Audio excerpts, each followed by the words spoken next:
Live from the Loki Studios for this Thursday, the 16th of May, it's Back Pocket.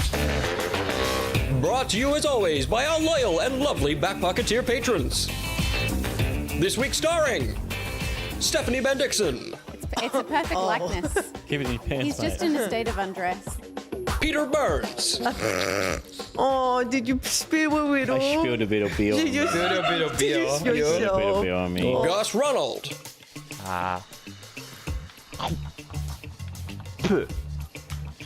That's content. And special guest, comedian and podcaster Alexei Toliopoulos. Pick a movie off the shelves, borrow it from a strange guy behind the counter, bring it back to that strange guy, and have a conversation with him. I am the other side of that conversation. And behind the scenes, it's Josh, Will, Ben, and Ruby.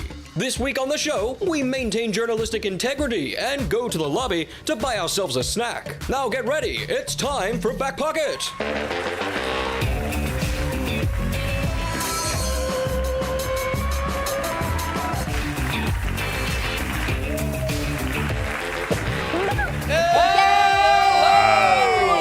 Welcome to Back Pocket in the Loki Rugless studio.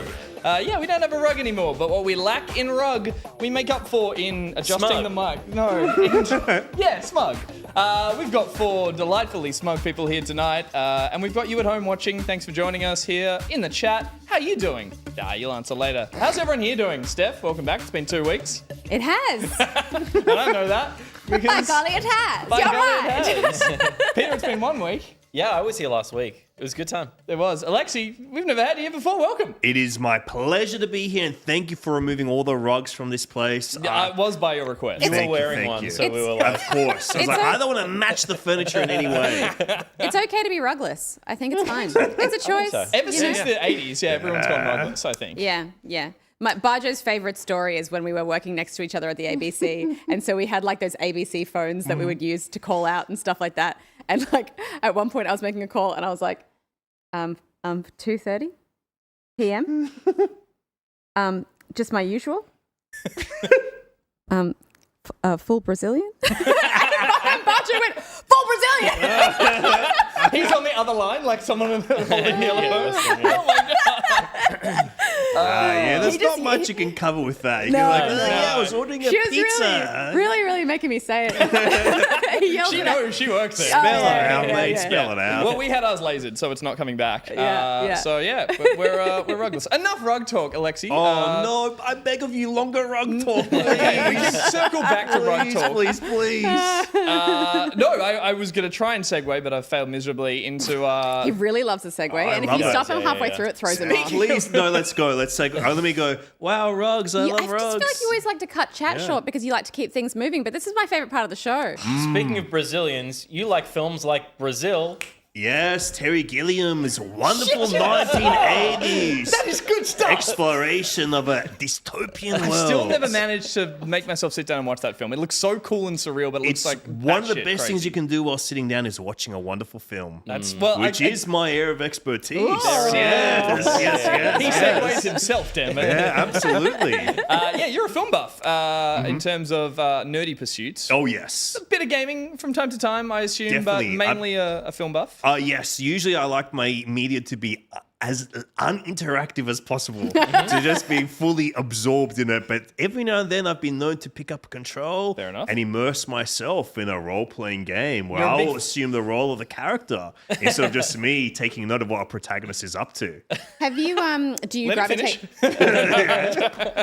I gravitate to all things. Yes. I've been known to be pulled in by gravity.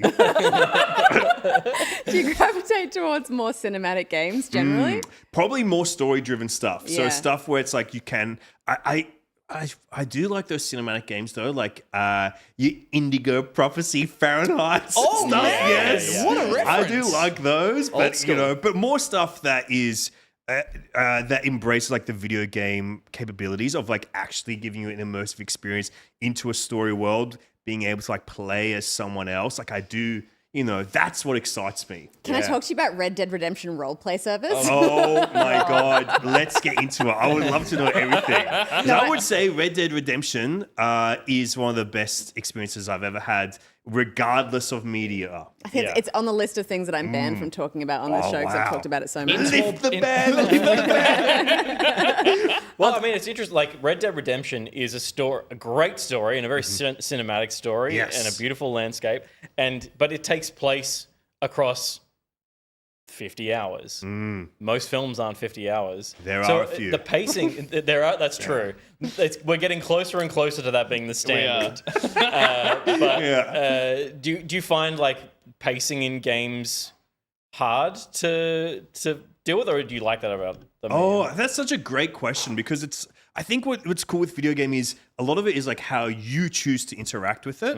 And so it's like the pacing is up to you. And so with something like Red Dead Redemption, where there is that freedom of going like, I want this to be so slow. I want to be hunting every legendary creature. I want to be decked out. I want to get every fucking bear cloak I can possibly get. Leave that horse. I'm going to walk between towns.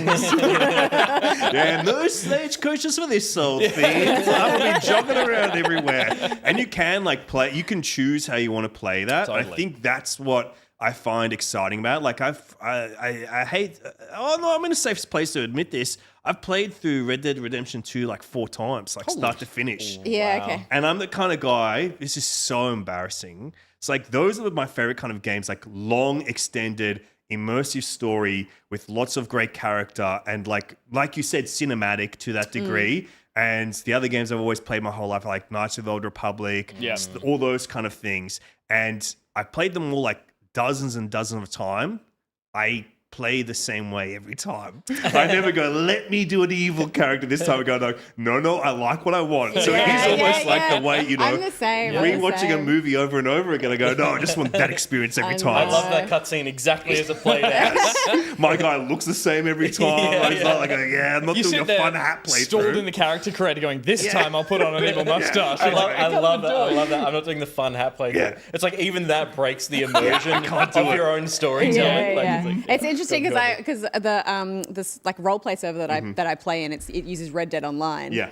So it's basically the world as a sandbox for us to kind of just play out our own stories in. But I've never played Red Dead Redemption 2. Whoa. So all these locations and stuff that I come upon, I'm like, I wonder what happened here in this story. Like there's all of that stuff still there. And Tuberculosis. sometimes it's like burned Mostly down, or there's a whole like sequence, or there's like trenches and stuff. And I'm just like, I wonder how this where this fits in the context of the story. And to this, like, I've played so many hours of this roleplay game. It wouldn't work I you still playing don't the know. game now. You'd walk around with such like weird attachments to areas that don't. I mean, it'd be a strange experience. Yeah, I'm definitely going to do it at some point. But I think you have to save for your deathbed. There's some experience you have to save for those final moments of life. And that sounds like that. I need the closure. I've got 50 hours left. I can get in a whole playthrough of Red Dead 2. I'd rather do it that way than have this current immersive experience spoiled by having the context of the story. So Exactly. Fair enough. I have a question actually, Steph.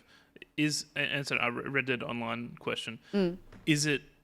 Is the lore from the game and the story from the game part of the lore of your online, like all of the story that you guys create, or is it completely disconnected? No, completely disconnected. Just town names, I guess. Yeah, town names, and also like there's some people that have created characters like if there's a character called Hattie Mae, because Hattie Mae has a hat store in Saint Denis, so she owns that store and she role plays a character called Hattie Mae. That's but, spawning in a town and reading a shop front and going, well, I guess I'm Hattie Mae. And what month is it right now? I guess I'm John's Saloon. But that's kind of it. Yeah, there's no. okay, cool. If anyone references anything from the game, that's kind of like a faux pas. I only just want to touch on, because you were talking about long, immersive cinematic games. Have you heard about a little indie director by the name of Kojima?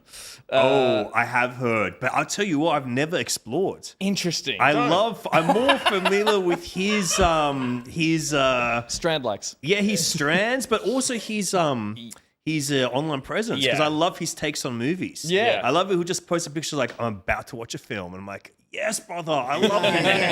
I used love to just that follow too. him on Twitter because he would post a picture of his spaghetti carbonara and Yeah. just write spaghetti carbonara underneath. And I was like, yes, it is. I love it. But that's because I was a Nintendo console guy, and then I was an Xbox guy, Amen, brother. and now I've got the PlayStation stuff, and I'm like, there was this huge gap that I had, which was all the Metal Gear Solid stuff that was coming out on PS1. Yep. So I just missed it entirely. I never had a PS2, so I missed that entire stuff. I never played a Kratos. I never experienced Kratos. There's so much there for you to pick up on. Again, I want to know an Alexei reaction to Death Stranding. I think you'd find it fascinating. You would for sure, because he is an insane film buff. yeah. And he has found himself in a position in the games industry where he has a lot of kudos and clout. Admirers. He can just go and talk to whoever, and people like George Miller end up in his games. Yeah, I saw Guillermo del Toro pop up in this game. Yeah. Exactly. Well, and then Miller's in the sequel. Miller's in the sequel. Miller's face is in the sequel. Yeah. Wow. And he just takes likenesses with their permission. Nicholas Winding Refn was in the first one. Whoa, yeah, I saw that. Yeah, I saw you'd be- Conan O'Brien, another one of my heroes. Daryl from The Walking Dead. He's We're there, talking popping hype around. here. Yeah. Yes, they do. Don't mind if I do. They're all there. Their gang's all here. Willem Dafoe's popping up in video games. Oh yeah, he was in the David Cage one. He wasn't was. Yeah. Yeah. And he was also in James Bond, Everything or Nothing. He was too. Oh, man. I know Is that the Joss every Stone actor one? No, that's that's done a video Bloodstone. game. It's happening more and more. Who's it's Christopher Walken's Nice and Hot. He's in one of those early he- FMV games as well. He was yeah. in the 90s CD-ROM one Yeah, as well. yeah. Back when they were like, this is the future of good old movies. days. And then who was in the 12-minute incest game? That was Daisy Ridley and and James McAvoy. James McAvoy. Yeah, but That's they were right. voices. Wait a second, please. You can't just No, say let's move this on and with move the on. next segment of tonight. I need to know everything about this. Someone email me. Someone email me this on the server right now. The less you know, the better, I think. But, Okay, let's move on with our first segment for the night called Fuck Your Siblings. we don't have a card for that? Oh, okay. that's I good. guess we'll do a little bit of backup instead. Fair enough. Josh, cut my Josh was like, "What's happening?" Sponsored by.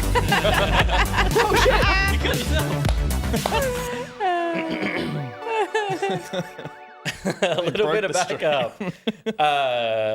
Because we can't do Fuck Your Siblings, we'll have to let Reese Wild sponsor a little bit of backup tonight. Sponsored by Reese Wild.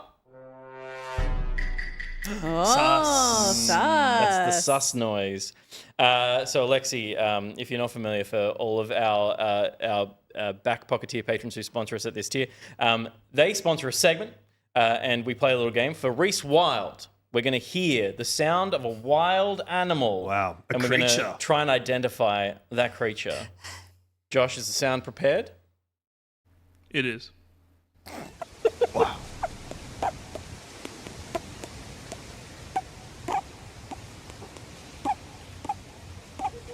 It's James McAvoy. Wow. Oh my gosh. Are we allowed to ask questions? Or are we Yeah, allowed but to... none of us know. Okay, no one knows. Yeah. Is it So wait, I can just ask what, and I'll no one. You can ask a question though. What is the Wow. animal? What vibe are you getting? Wow. Well, I'm going in two directions right now. It's Okay. either a farmland creature, a creature that helps agriculture, Yeah. or a wild creature. Yeah. And Sorry. So your categories are domesticated or animals. wild? No, not domesticated. Oh, I just- don't think this is a budgerigar or anything like that. I think Okay. it is either a wild creature or a creature that has settled in the agricultural context. Okay. I think it's avian as well. I think it's a bird That's a creature. birdie. A I bird think it's that a helps bird. on farms? Okay, I'm that could be a talking- hawking bird. It could be a falcon. Wow. Could be a hunting falcon. rabbits. A falcon was not in my top two Okay. choices. I'm rodent for sure. You're Are you rodent. serious? Totally. No A little- way. There was Yeah. a beak. There was a beak. I could hear pecking. There was pecking happening. Can I'm we- certain of it. Can I ask? Is it a baby animal? It is a baby animal. Wow. I'm So gonna it say- could be an egg. Is my guess then, I guess. Josh, is it an egg? No, It's not an egg. wow. I was gonna say cassowary, but it's like Is it a cassowary? Not a cassowary. okay. Cassowary Is it baby. agricultural? Is it in the agriculture world? We get No. one guess I'm each. so sorry, buddy. I'm That sorry, was you're like, fine. no, Get it. I said I You're was too going to deep say in the game. cassowary. I didn't No, say you didn't actually say it. Okay. Steph, you can have one more go at the end. Steph, what is this? I think it's a small baby. Don't say egg, it's been said. All I can think of is egg. A baby It is a egg. baby Three. possum. Possum. Whoa. Can we get... Okay, I'm gonna go. It's a What are the ones that everyone has domesticated? They're wriggly and they're long. Ferret. And straight. Is it a Ferret. ferret? Is it a baby ferret? Peter? I'm going to say it's a small capybara. You say that every week. No, but you're getting closer. Okay, it is Closer, rodent what? pest man. Closer. So Closer it doesn't have a beak. There's no beak. I'm so sorry, mate. There's no beak. There was But he never. heard the beak. Is I it heard a pet. Is it a quokka? No. Is it Australian? I don't think so. I'll give Alexei one more guess sure, and then yeah. just tell us the answer. Okay, my guess is chinchilla. It's a chinchilla.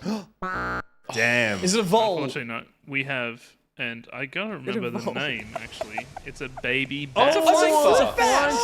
It's a bat. It's a bat. Wow, Oh, wow. man, that's- I was close with bird. They have Jet. wings. His name is Jeddah. Oh. You get some Wow, he serious is Scotty Australian. vibes. Yeah. Damn, that cute. Scotty, is that you? Oh god. Is that you? That is so damn G'day, cute. mate. Who's that? Oh, I said who's that? Wow, Now she's look gonna at that snout. It's, One of the it's, great it's in snouts. heaven, man. It's like never cute. stop. Wow. Never stop. There you go. Would I have been correct if I said guy's dirty thumb is my other guess? Because that's a big part of that video. That and counts. sound. I would have given you that. I would have given you that. Yeah, at least half of that video was a giant thumb. That was thank you so much, Reese, for sponsoring the segment and sending in cute videos. We are going to talk about something very serious though, because it's a little bit back up in news. But it's actually a trailer has come out for the next. Not really would you news, believe it? Assassin's Creed. There's another one. They're making more. So Assassin's Creed Shadows was revealed today. It's an open world setting of 1579 Japan. Good year. It has dual protagonists, Nao and Yasuke. Both with question marks. Both say with question marks because the Yasuke? pronunciation is probably awful. Yasuke. This is where everyone will be getting the name wrong for the first month before it actually Until the game- until a cutscene comes out and they can say the name. Says the names. But this is another Origins like in the Assassin's Creed. It's an open world Japan. It is apparently the same size as Assassin's Creed Origins, which is a little more playable, finishable than where that open world series went, which was from Origins, which was set in Egypt. We went to Odyssey in Greece, and then Valhalla. Hang on. Which was Then what was the most recent one? Mirage. Mirage. Which was obviously the they kind of tightened it back revisiting down a the little smaller bit, and now they're going GameStop. back out again. Yep. So we're back to a big open world.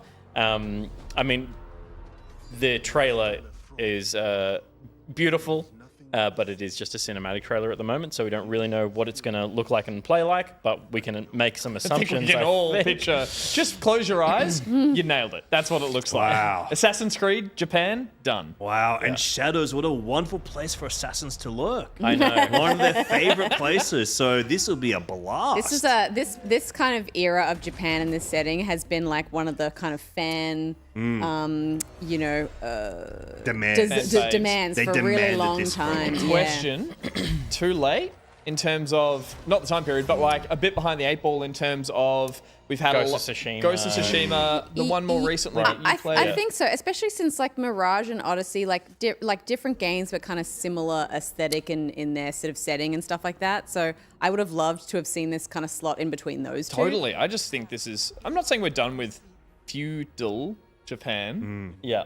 because they're feuding. Oh, of course. I just thought it was feudal Japan. But maybe it was a case of like sometimes they have like ideas that they're like we're not there yet in terms of what we're capable of a studio, and we really want to make Essentially. this when we're a little bit further down. I vaguely remember seeing. I think it's in Black Flag, the God, best one. that looks so good. In Black Flag, there you work for Abstergo and you work for the game developing department. And at one point, you play a employee who makes the Assassin's Creed experience games. Yeah, I remember And all that. there was a screen with all these fake Assassin's possibilities. Like Creed potential, games. yeah, And one yeah. of them was a Japan Samurai one. And I was like, that's Everyone the one I wanted want to that. play. And it's taken them this long to make it. And look, I'm glad they have, but I do just wonder whether or not there's been a lot of samurai slashing and The other argument is that, like, we go through kind of phases of things that are popular, and if that's sort of Vikings, and if that's ninjas. kind of popular right now, there's a lot of stuff on TV that is a kind of celebrating this period of Japan and stuff that maybe it will just play into that, and Totally. people will just be even more on board. I think I interesting agree that- with that because it'll be like right now Shogun is one of the biggest shows on TV. Isn't it fantastic? And I think that people will be,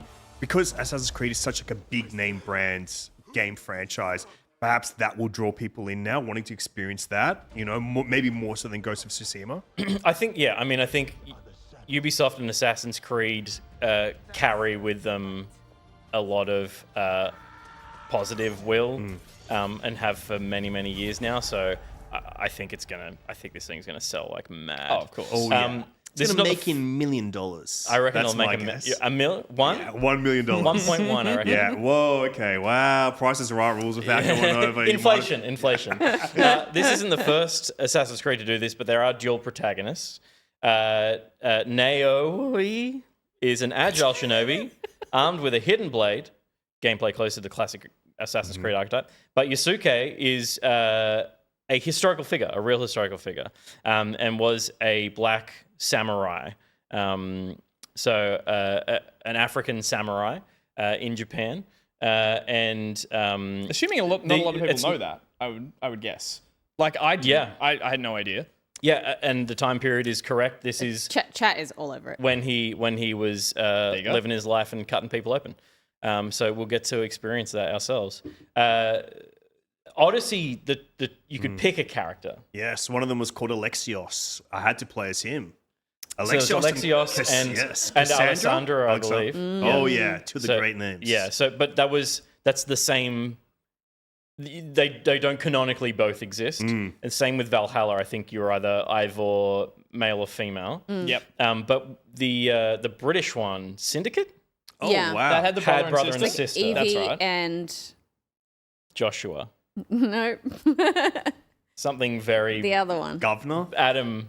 It'll be something like Campbell. British and Jacob. Wow. Well, Adam and Jacob, Eve, there you very go. significant I remember the characters combat- in the Assassin's Creed franchise. Yes. That's why Adam was in my head. Yeah. I remember the combat in Syndicate being super violent, like Was you it? know, in more so than usual. Well, Like it'll be a interesting- British mob kind of way. Yeah, just like whacking people with a cane and like bones Your breaking Nick and stuff. Gov. It was really And intense. then Yeah. it'll be interesting to see how the dynamic of And Cassandra, that Oh. game, they both exist. Whichever one you don't pick becomes your adversary. oh really? Wow. Oh, Oh my okay. gosh, cool. rivals. Yeah. All right. But Wow, but the Valhalla only Greeks one. are And usually they are friendly. also brother and sister. Oh my Oh. gosh. Okay, And that. they fuck. that was the other segment. Yeah, That was the- I want to give the game props just for having the first subheaded that I'm not going to get mixed up with another Assassin's Creed, I reckon. You've got your Black Flags, and Yep. you've got your Shadows, and then Origins and Odyssey. Odyssey's Valhalla. and Valhalla Mirage. and Mirage have all... blah, blah, Mirage blah. and Shadows are blah, blah, blah, blah, blah. Mirage I've already forgotten.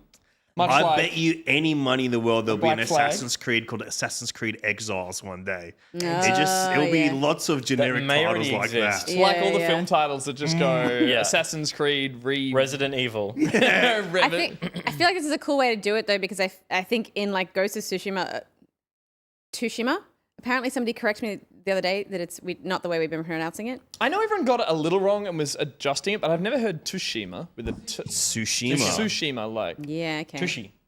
There was kind of a bit of a reconciling with the idea that they wanted to make it a stealth kind of focus. Sure. But as a samurai, you wouldn't be going around sneaking not and Yeah. stabbing You're not and a all that. Ronin. So Oh. he had Come on now. So he had to kind of like, from a story perspective, be like, look, normally I would go running into battle and stab people in the front, but I'm just one guy and I got a lot of people to kill, so I'm going to stab a few Oh, people yeah. in the I back. need to be and I sneaky. respected him for that decision. I think that's beautiful. Yeah. I want the Steph dialogue version of the game. Man, I just gotta get behind this guy because I'm only one man here. Anyway, I'm just one guy. Tushima. I'm just one guy. Chima. Assassin's Creed Shadows. I think, did we see a release date? We just saw it. Yeah, November something. November something. November. I'm on board. I'm November 15, November 15. 15, I'm genuinely 2028. 2024. Oh my god, this year? So it's This coming year. very soon. They tend to sneak up on you. They do. But that's ages away. End of the year? Come on. What about right now? Come on. What have we been playing? Like that segue? Beautiful. I don't do that. What we've been playing Two segments. is Steph's segment. Wow. Just really fucking railroading this whole show. Could as Gus's want to do. Stephanie? Stop putting the camera on him. He doesn't need it anymore. Christ. There we go. Thank No you. one shall share the Jesus. frame. Steph single. Rest of the show. Whew. Okay. What we've been playing is brought to us by Nicortex. We love Nicortex. This is yes. This is a segment of the show where we like to discuss the games that we've been playing, but we like to celebrate Nicortex by reading out one of his tweets. And he gifted us with such a special tweet today. This is a story that I remember, but I love. Nick Belling says, guess which idiot hyper-focused at work so hard he didn't notice it was 10 p.m. Oh, wait, this is the wrong one. Oh my God, this is perfect. That's I'm so sorry. classic Ben Wait, Dixon. We get a Where double feature. Where This did is I the bit. put it? This is the Double Where Nicortex did I put feature. it? Nicortex, a you're bit? getting your money's worth tonight, brother. And I even sent him. tweets I on even the sent air. him a screenshot of it and was like, "Thank you for this gift." And he said, "I almost did it again today." And we were talking about something completely different. Back to me, Josh. No, I wanted this one. Okay. I refuse. Good. In honor of today's release of Braid Anniversary Edition, I'm celebrating by remembering that time that Jonathan Blow blocked me on Twitter for saying the words more like Jonathan Blows. Simple but effective. It works. It works. What did you think was going to happen? Yeah, but that's a weird thing to be like. If it wasn't at Jonathan Blow, that's Jonathan Blow is looking up Jonathan Blow on Twitter and going. That's true. Wow, he's debating it. We Yeah. need that clarification. Did you reply to something he said or tag him? Or did he just see that tweet and then block you? In which And has case he since unblocked? you'd have to appeal to him Can I on another platform. Can I, while we're on this topic, Mm. because I feel like Alexei will have an excellent answer for this, the most famous person you've interacted with on social media? Wow, on social media. Can once- be a DM that they blocked you for. Oh, I once tweeted out is Lord of the Rings: Return of the King the only Best Picture winner to not be set on Earth? And then Stephen Colbert replied, Middle Earth actually is Earth, just from a much longer time ago. Oh, what? So that was probably on social media the biggest interaction I've ever had. Crazy. Amazing. And Yeah. getting Why? getting like actually by Stephen Colbert. Yeah, It's yeah. brilliant. But It and also especially means, about right- especially about Lord of the Rings, you know. Doesn't that mean that Stephen Colbert has a search filter set up for Lord of the Rings on Twitter? Yeah, Yeah. But that Of course checks it out is. with everything we know What about Stephen nerd Colbert. can I Totally. murk today online? I was like, okay, this little film freak, like, let's go after him. Dude, I love that. you're filthy rich and run one of the most like successful night shows Yes. ever. Why are you lurking on Twitter Exactly. negging people? Give me a job, It's brother. probably Please, his, I'm in your it's probably industry. his 5 was minutes his of day joy off. out of the his day bit is of- correcting yeah, people he about gets his- like he gets his joy by just not just correcting, but just you get the knowledge now that he's imparted on you. That's it. Nike- And now I know it's set on Earth. Nicortex clarified that he quote tweeted something that Jonathan Blow said when he said something shitty about women. Wow, okay. So Well, justified. Oh, Yeah, Justified. that's Deserves it. yeah. He was a shit dude. Yeah, Is yeah, a shit dude. totally. He's still alive. Totally. NJ Game says Zac Efron's brother has responded to me multiple times. Oh my gosh. Whoa. Wait, Hilary Duff and Zac Efron's Zac brother? Efron? Do they have the same brother? Jack and Zach. That's awesome. Or do you just follow both of their brothers? I think Hillary Duff Oh, Hilary Duff. and Oh, and Wow. Zac so Efron's Hillary Duff is brother. definitely Yeah, like who's a more million times famous, more Hillary? famous than Zac Efron's Than brother. Efron's I just brother. found the Zac Efron's brother Wow. part. I did too. Very amusing. Old Jack Wow. Efron. Jason Segel follows me on Twitter. That's my biggest claim to Oh fame. my that? gosh. You met Shrinking. How I Met Your Mother himself. Segel. I don't know why. Wow. Don't know why. I'm pretty sure it's Siegel. Segel. Wow. Jason Oh, Segel? Jason Sick. AKA It's Jeff not who lives spelled at home from the Mumblecore S-E-A-G-U-double-L. film. Stevenson. I don't know how you Wow. say it. Jason Segel. Jason Seagulls. Segel. Jason Segel. Yeah. I Segel. don't know. I don't know. Wow. I don't know why. That's Okay. awesome. I thought it might be one of those Yeah. things where it was just like they have one of those people that manage their accounts and just follow 1,000 people. Wow. Like, doesn't. It was just. Wow. And I've been too scared to ever ask. Be like, Wow. why? Why? Hello. I would also say someone really famous follows me, but only if you know who it is, that's awesome, but you don't need to say it if you don't know. They're not famous if you No, don't. they're really famous in a Okay. certain Angela White. And if you know who that is, that's cool, but you don't need to say it. Yeah. Angela White. I know. I know. Is it a porn star? Yeah. Modern or classic? Yeah, modern. She was on my show. I interviewed her on my That's podcast. awesome. Yeah, yeah. She's She's Australian. really awesome. She's the coolest okay. person. Yeah. Good on us for not knowing. Yeah. I listened We've been out to of the game for so long. Yeah. Is this pre-rug or post-rug? If you'd have said, Stop. No. Stop. What game have I been playing? Sure. I listened to a podcast with her and Andrew Denton. Oh, wow. wow. Yeah. nice, Yeah. Was it enough, right? enough ropes have come. Oh my lords.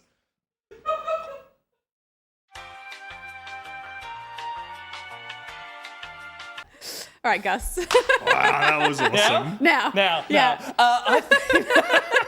Christ.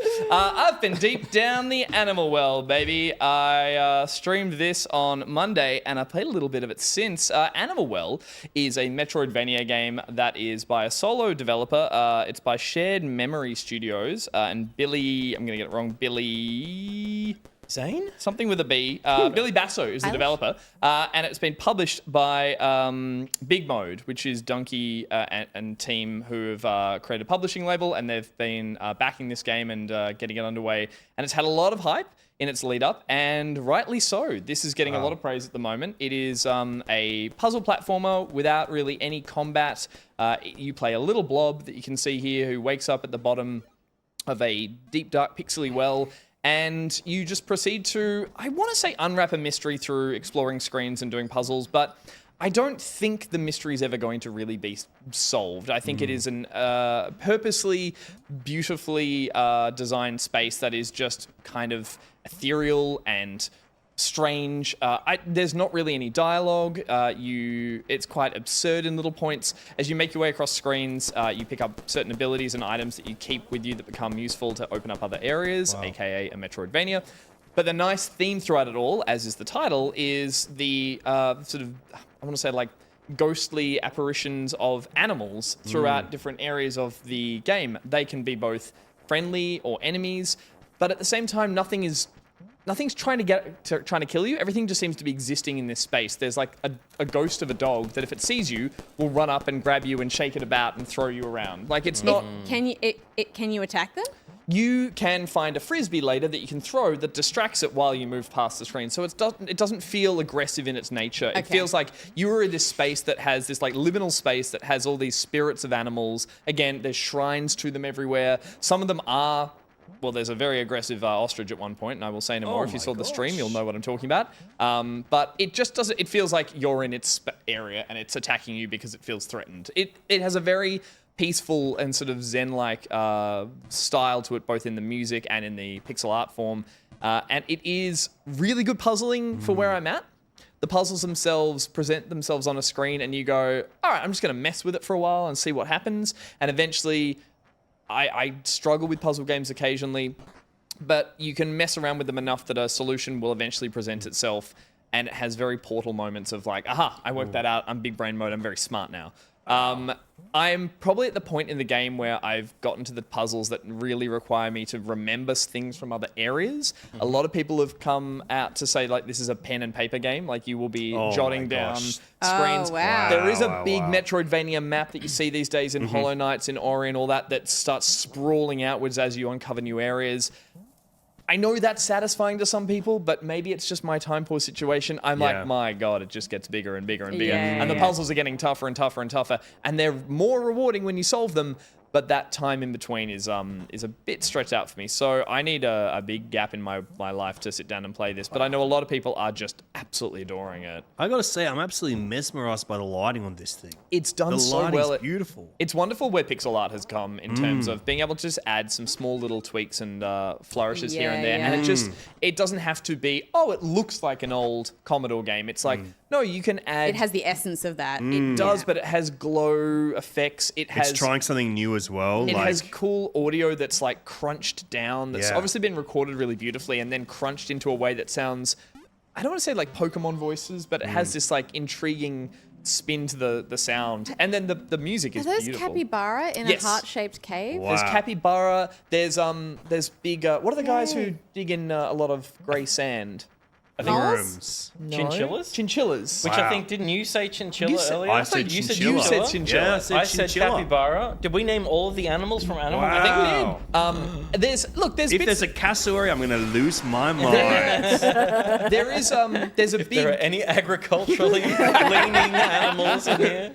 there is one area. Chameleon. I mean, yeah. Just the only other thing to explain is, you pick Oh up some my God, rather this big lizard obscure creature. items. You get a bubble wand that you can hop on bubbles. You get a frisbee. You get firecrackers. Like, I don't think it really wants to ground itself in any reality. It has like a kind of Undertale-esque absurdity to how it stitches its little worlds together. That's why I guess I was asking about whether or not you can hurt the animals, because they look like they're approaching aggressively, and so I was wondering if it's trying to like put that idea on you of like you instantly want to kill something, but then Look, my hot take from it is that it just feels like you are in their space. You are in this like almost animal afterlife. Maybe there is a lot more exposition to come. Maybe there are people who have translated all the sort of shrines and monuments and worked it all out. But I would be okay if it never did. I think that's kind of the joy in a lot of these games where it's abstract. It's it's purposely. What's the word I'm thinking of? Obtuse. Obtuse, thank you, Peter. But yeah, within that, also just a really tight puzzle game that I think this is a giant chameleon. chameleon. Yeah. Thank you. No, I believe it's a. Yeah, that could also be a But yeah, it's really wonderful. I'm playing it on PC. I think it'd work. It'd be great on Switch. And yeah, I think if people want to push past the trickier puzzles, I want to know how hard it gets, and if I do come back to Nicotex was saying that he heard this game has sections where you are given like parts of a larger puzzle to solve, and you have to solve it with other people to. in terms of, I think, potentially that's the pen and paper kind of stuff. It's like people would be solved with other people. I think maybe just discussing it and working out what they've done. And is that what they mean? I don't know. I don't think there's a multiplayer aspect to it. I might be wrong in that. But it might be like I guess if you're solving one part of a puzzle and then other people are solving another part, and then it all kind of puts it together, maybe in like some kind of online sense, maybe. I don't know. I thought it was more to do with that, like, it's just, I think it's coming from a place where it's, you want to be discussing it with your friends afterwards and saying, like, how did you get to here? Oh, I did it this way. Oh, cool. I'll try that when I get home and pick it up and play it. I just know that, again, both the developer and the publisher and Donkey talking a lot about, like, appreciating old video game design. And I know that was a big part, right in the back of the manual, that kind of vibe. So, look, I do not know that. I'll look into that. But otherwise, yeah, it's a really great game. It deserves all the praise it's getting at the moment. And if you like puzzle games, you'll like this game. Nice. That's my stamp of approval at the end. Yeah, looks gorgeous. It's cute. Yeah. And my stream was entertaining. Well, It says you. there was You content. saw that clip at the top. There was content. There was It was great. You It made was- some yeah, content yeah. out of There it, was that's for good sure. content out of that. Enjoyed it. Well, if Peter? we're going to stick with animals falling down things, Little Kitty Big City starts with a cat and it falls off a high ledge Oh, I know. into the big city of this puzzle game. It's hard to segue yourself, isn't it? You don't know where I to go. thought I did a great job. Little Kitty Big City is a little sandbox platformer and puzzle game where you play as this beautiful little feline, exploring the city, basically the block around the tower that you live in. You're an indoor cat who's found themselves scared by the outdoors. Oh my gosh. And so you interact with some of the other animals around the city and some of the people and places around the city in order to learn about how to be an outdoor cat and find your way back to your windowsill that you call home. It is a very short experience. I started playing it thinking that I would play it for, in a couple of sessions, put in an hour or so. I found myself really compelled by it and kept playing. And then after just over 2 hours, found myself back on the windowsill. So it's quite a short little thing, but it's so sweet and so beautifully done. And I was just enamored by the animation of the cat. If anything had to work, it was this cat looking, feeling, moving like a real cat, and it absolutely does. It feels so cool. But slightly Disneyfied, like that was very Saturday morning cartoon, that sequence we just saw. That and then stretch and pop of it all. Yeah. And then it's got a very sweet little trot to it. It's cute. It's got the thing that these kinds of games needs, which is like you get to be the mischief that animals are. Wow, that's so nicely put. Yeah. You knock things off shells and you interact with the world in a way that you know humans are going to find frustrating, and that's the delight of the game. There's not much to what you can do in the game. You move around the city and you go through like pretty clear platforming puzzles, and you can kitty cat swipe things the way that it watches all that stuff. And you have a jump, and you can basically like choose. You can see the trajectory of your jump, so you'll find yourself. And we're seeing it now, kind of like where you're going to land. So this is how you navigate the world, which is very much a vertical platformer. There's not much horizontal platforming, even though we're about to see some right now, because this is about getting back up to as high as you possibly can go. Is kind of the setup of this game, and so you complete tasks for ravens and for you dogs that are blocking ways. You like give them a bone and that distracts them, and you collect things from around the city, and you get fish, and when you eat fish, you increase your energy level, and then you're able to climb higher. You have a stamina bar. So when you eat a fish, can I ask, does a cat swallow the fish whole and then spit out the bones in a perfect skeletal formation? The bones do remain, yes. Wow, but it's like a little mini game because it's I'm sold. The rest of the game is about interacting with all the cute little scenarios that are set up around the sandbox. Things like this where you immediately know what you got to do. Like, it's so obvious and so sweet. Cute. Oh, wow. And you find yourself doing everything that the game knows it wants you to do. We don't need to see much more footage in order for you to see what this game is. It's a delight around every corner. There's some fun interaction with characters, there's a tanuki who's one of the main characters. There's a duck family, but all those things you interact with, and it's kind of that old school almost. It's not as funny as Banjo-Kazooie, but it's written in the same style of characters have like a bunch of personality, and they're almost like an archetype of a character when you interact with them. The duck is very much the duck is actually shit dad, and all the ducklings have run off, and he's just a lax, lazy dad, and he's like, "Can you find my kids?" And so I'm glad the writing works. I played the demo. I think everyone did when the demo of this came out, and I've been following the developers on Twitter for a long time, just because their gifs of their progress are like, we just did this, and the cat does a little like, I love adorable. that stuff, man. And they must have clearly been just obsessed with, well, where do we start? Let's animate a cat because it's a lovely thing to do, and then build the game around it. Yeah. My only thing with the demo, and I hate to sound at all like I'm shitting on this, is that I love. Do you hate this? Well, the thing with like Untitled Goose Game and a lot of games like this, which are mischief, exploration, animal anthropomorphizing, or whatever you want to call it. Not that. I like it when they don't talk. I find, because I think even we played that little doggy. What was it called? Doggy Don't Care. Doggy Don't Care, where it chats to the parrot. Like, I like when the animal is just, it's all in the sort of the action and the sort of the pageantry of their movement and all that, and just funny looks and stuff. I don't think the writing detracts. I just found in the demo, I was like, everyone was trying to talk to me and go collect me a bunch of things. And I was like, oh, that's a video game. And that is totally fine, and I think works really well for what this is.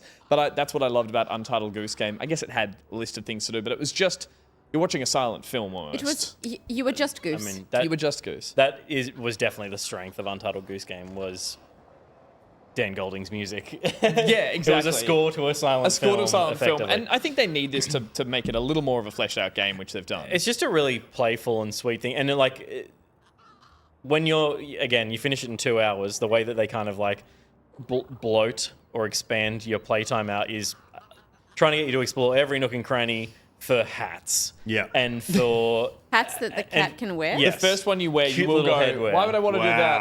I'm on board. I'm officially on board. Wow. What kind of hats are we talking? This is like I'm sure there's a top hat. There's a full-on astronaut headgear. I spent most of my time wearing the head of a Shiba Inu on my cat. So I had an extra little orange set of ears. Cute. And I think one of the first ones you find is like a little red thing that ties under its neck. Bonnet. So it looked like a bonnet, and I was instantly like, collectible hats, come on. And then I got it, I was like, oh my God. Wow. That's adorable. That's adorable. Just seeing this footage, the way that I would describe this is like this personifies an elegant simplicity that video games can capture that no other medium really can. Like there's a gentleness to this. I think, like the closest, I mean, obviously animated films approximate this, and particularly, those beautiful animated shorts that we're treated to from time to time. It's almost Ghibli-esque. That can be silent I was going to say the same thing. I love the Yeah. fact that the cat is black and the world around it is so white. Like it's really a nice contrast. But it is just like, I mean, Shows it's the duality of cat. I don't know what to say. Alexis had a Duality very of cat. Beautiful. it really is just like a sweet experience. They knew exactly what they were building and nailed the brief. I don't think it needs to be longer. It doesn't need to have a massive adventure built around it. It's kind of like a cozy core game with some extra challenge in just being like putting some stamina on how much you can climb. Yeah. Is the only way they gate different parts of the map is how vertical you can go. I love that this seems to be getting great reviews, and it's on Game Pass, so I think a lot more people are playing it. And I feel for the developers because I did see them sending a lot of their tweets. They've been making this for a long time, and in that time, Stray has been and gone. And it is a great game, but that obviously is another cat simulator with a much darker and I guess deeper sensibility and world about it. So I love that they've managed to step away from that and not be the two cat games that came out in the 1 year kind of vibe, which it's been long enough since then. So and Stray, was kind of like Inside, or it was being one of those games about like how It's making a greater comment on humans and society and how, stuff. And how duality. gloomy the future of humanity is. Oh gosh. Where What a cats thing will to rule the ponder. world. Whereas this is just about color and glee. totally. Yeah, lovely. It's very sweet. You steal a Lovely. fish from a man fishing. Wow, that's a horrible crime. That is very Teach him rude. how to fish. He's like, Yes. Steal that fish. you'll eat all day. There it is. Ben Dixon, who's next? did we decide? You'll remember. Is it Alexei? Oh, it's me. Wow. Well, of course, I would say I've been playing a wonderful classical video game, not dissimilar from the gentle simplicity that one would find in that cat simulator game. I've been working this week with some really early starts, so I've needed a brain soother. And I thought, what could soothe my brain more than the classic Pokemon Snap? A game with maybe 6.5 levels that are identical every time you dive in. On rails? On rails, Literally completely on on rails. And just all you have to do is take photos of some of the most imaginative creatures ever conceived, such as Pikachu and Diglett. So it has been probably, my estimation, 23 years since I last played this game, but I have that virtual console for Nintendo 64 on Switch. I re-upped the subscription, so I'm like, holy shit, that was an accident. I better keep trying to explore more of these old games again. And Pokemon Snap, there was something about it that is like, I just need something where I don't have to think about anything, but you still kind of have that building of, oh wow, I got an apple that I can throw this time. Yeah, Now progression. that progression, there's something in that I find really fun to play with in this. Yeah. And I suck shit at it. I suck at this game. I was bad at it when I was like 6 years old. I'm horrible at it again now. And it's just by sheer persistence that like over 2 hours ago, wow, I'm almost at the last level. I've almost got there. Taking horrible photos of these creatures. It's really hard to look at this. Like he's running away. It's so hard to get a good picture. Wow, I got that. I That's did an get electro. that. You yesterday. nailed that one, to be I fair. did get that one yesterday, but it's like, wow, I take really horrible pictures, and I just keep thinking, there's so much beauty in this world, and all I'm trying to do is capture it one pixel at a time. There's a teardrop every time you take a Oh snap. god! And then I'm Apple reviewing app. my photos afterwards, going, "Oh my god, I Stanley stink. This Kubrick is- would he would hate hate this. There's no symmetry. I can't get a symmetrical shot because I'm on rails. I'm like, let me pause. Let Part me of the challenge lurk of this in." first one as well was that zoom is you're either not zoomed in or you're zoomed in, and you can take photos while you're zooming. Yes. But this full zoom is too close. It's too close. And the normal shot is too wide, so you're trying to get in between and exactly. There's no intermediate Yeah. area. So you can't stop the zoom when it's You halfway. It's just cannot in stop or the out zoom. It's on like, the OG. and you can't take a photo not in zoom. And right now you're going, this guy's taking a photo of no really? Pokemon. It will reveal itself to be a haunter when you look at your photos. Now that is beautiful. That excited me. He knows what's up. Someone asked me my favorite Pokemon. My favorite Pokemon, probably. What a great question. My favorite Pokemon, probably War Turtle. Yeah, it's Oh, yeah? War Turtle, because he has that little funny. He's got like those ears. Yeah, Is he between a Squirtle and a Blast? Yes, Yeah. he's the intermediate evolutionary feature. he's the mid tier. In The mid- difficult yes. second album sequel, Exactly. middle one. And I think they nailed War Turtle because, like, how do we turn a cute turtle into a really crazy gun blasting turtle? Yeah. Well, let's give him some fluffy ears and He's a big like- fluffy tail. he's Like, like a- okay, interesting Yeah, choice. he's like a skateboarder with a sick do.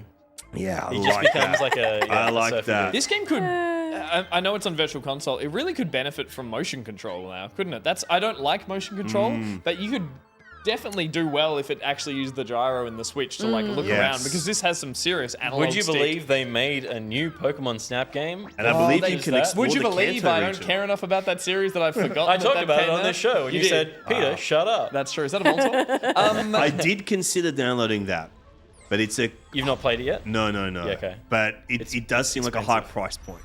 It's wild how Yeah. expensive it is for what it is. It's definitely a deeper gameplay experience than the original. How could that be possible? My lord!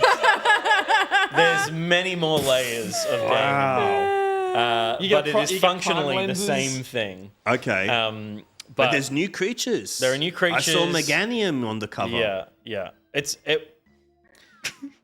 What compelled you to play this?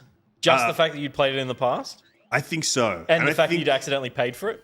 yes, and Yeah, I did those re-up the two subscription by things. accident. Yeah. And I love Pokemon. I love Pokemon, fair but enough. I haven't played a new Pokemon game for a long time. Yeah. So I only like the original 150 plus the next batch after that. Yep. I'm in Any the same further, I'm like, oh my god, wow, there's a fish and chips Pokemon. Awesome. Like, I need them to look like a real creature. I don't Yeah. want them to go, wow, Yeah. this Pokemon's based on an ice cream cone. The keychain- wow, awesome. The the keychain and the chandelier really threw everyone. I Yeah, remember those it's being the too early far. ones. The chandelier is cool because it's a ghost Pokemon, like it's haunted candles. It's not actually the metal part, isn't Don't the Pokemon. justify this. They- Wow, they- wow, It's wow. actually- it's they like ran- Lumiere. Yeah. Where does Lumiere begin? You know, Exactly. because is he the head and the hands, or is he the candlestick as well? You know, He's the candlestick I as thought well. the candlestick was his outfit. Every part of him, every Isn't part he of just him wax? is Every part of something. him. No, yeah. but you're right. Even His the head is a flames. candle, and so is his hand. Yeah. yes. He So does. it's interesting. Is he? I think But he's that just could be- wax I think- connecting inside Yes. the stick. Oh, It's you an can pull it out. exoskeleton. yeah. The Totally. candlestick is It's exos- basically like it's COD before COD. Absolutely. Yeah. Did this hold up when you first started playing it? Because obviously, I remember these games. In my mind, I hired this on N64 and was like, Yes. "This looks amazing." And did you have that little moment of the rose-tinted goggles coming off when you played it for the first time? I would actually say I find wow, we're about to see a gold duck appear. I reckon if you can get that out. You know what? there. I withdraw my question. You are Okay. clearly enamored with this, and I love that. I think I would say that when you travel back to games from a previous generation or from childhood, I would say N64 games hold up much better because yeah. there is a bit more of a disagree. stylistic. There's very few N64 games that go for photorealism. I would say way better than PlayStation 1. Yes, yes. I would this say- is more photojournalism than photorealism, which is what I really appreciate. Yeah.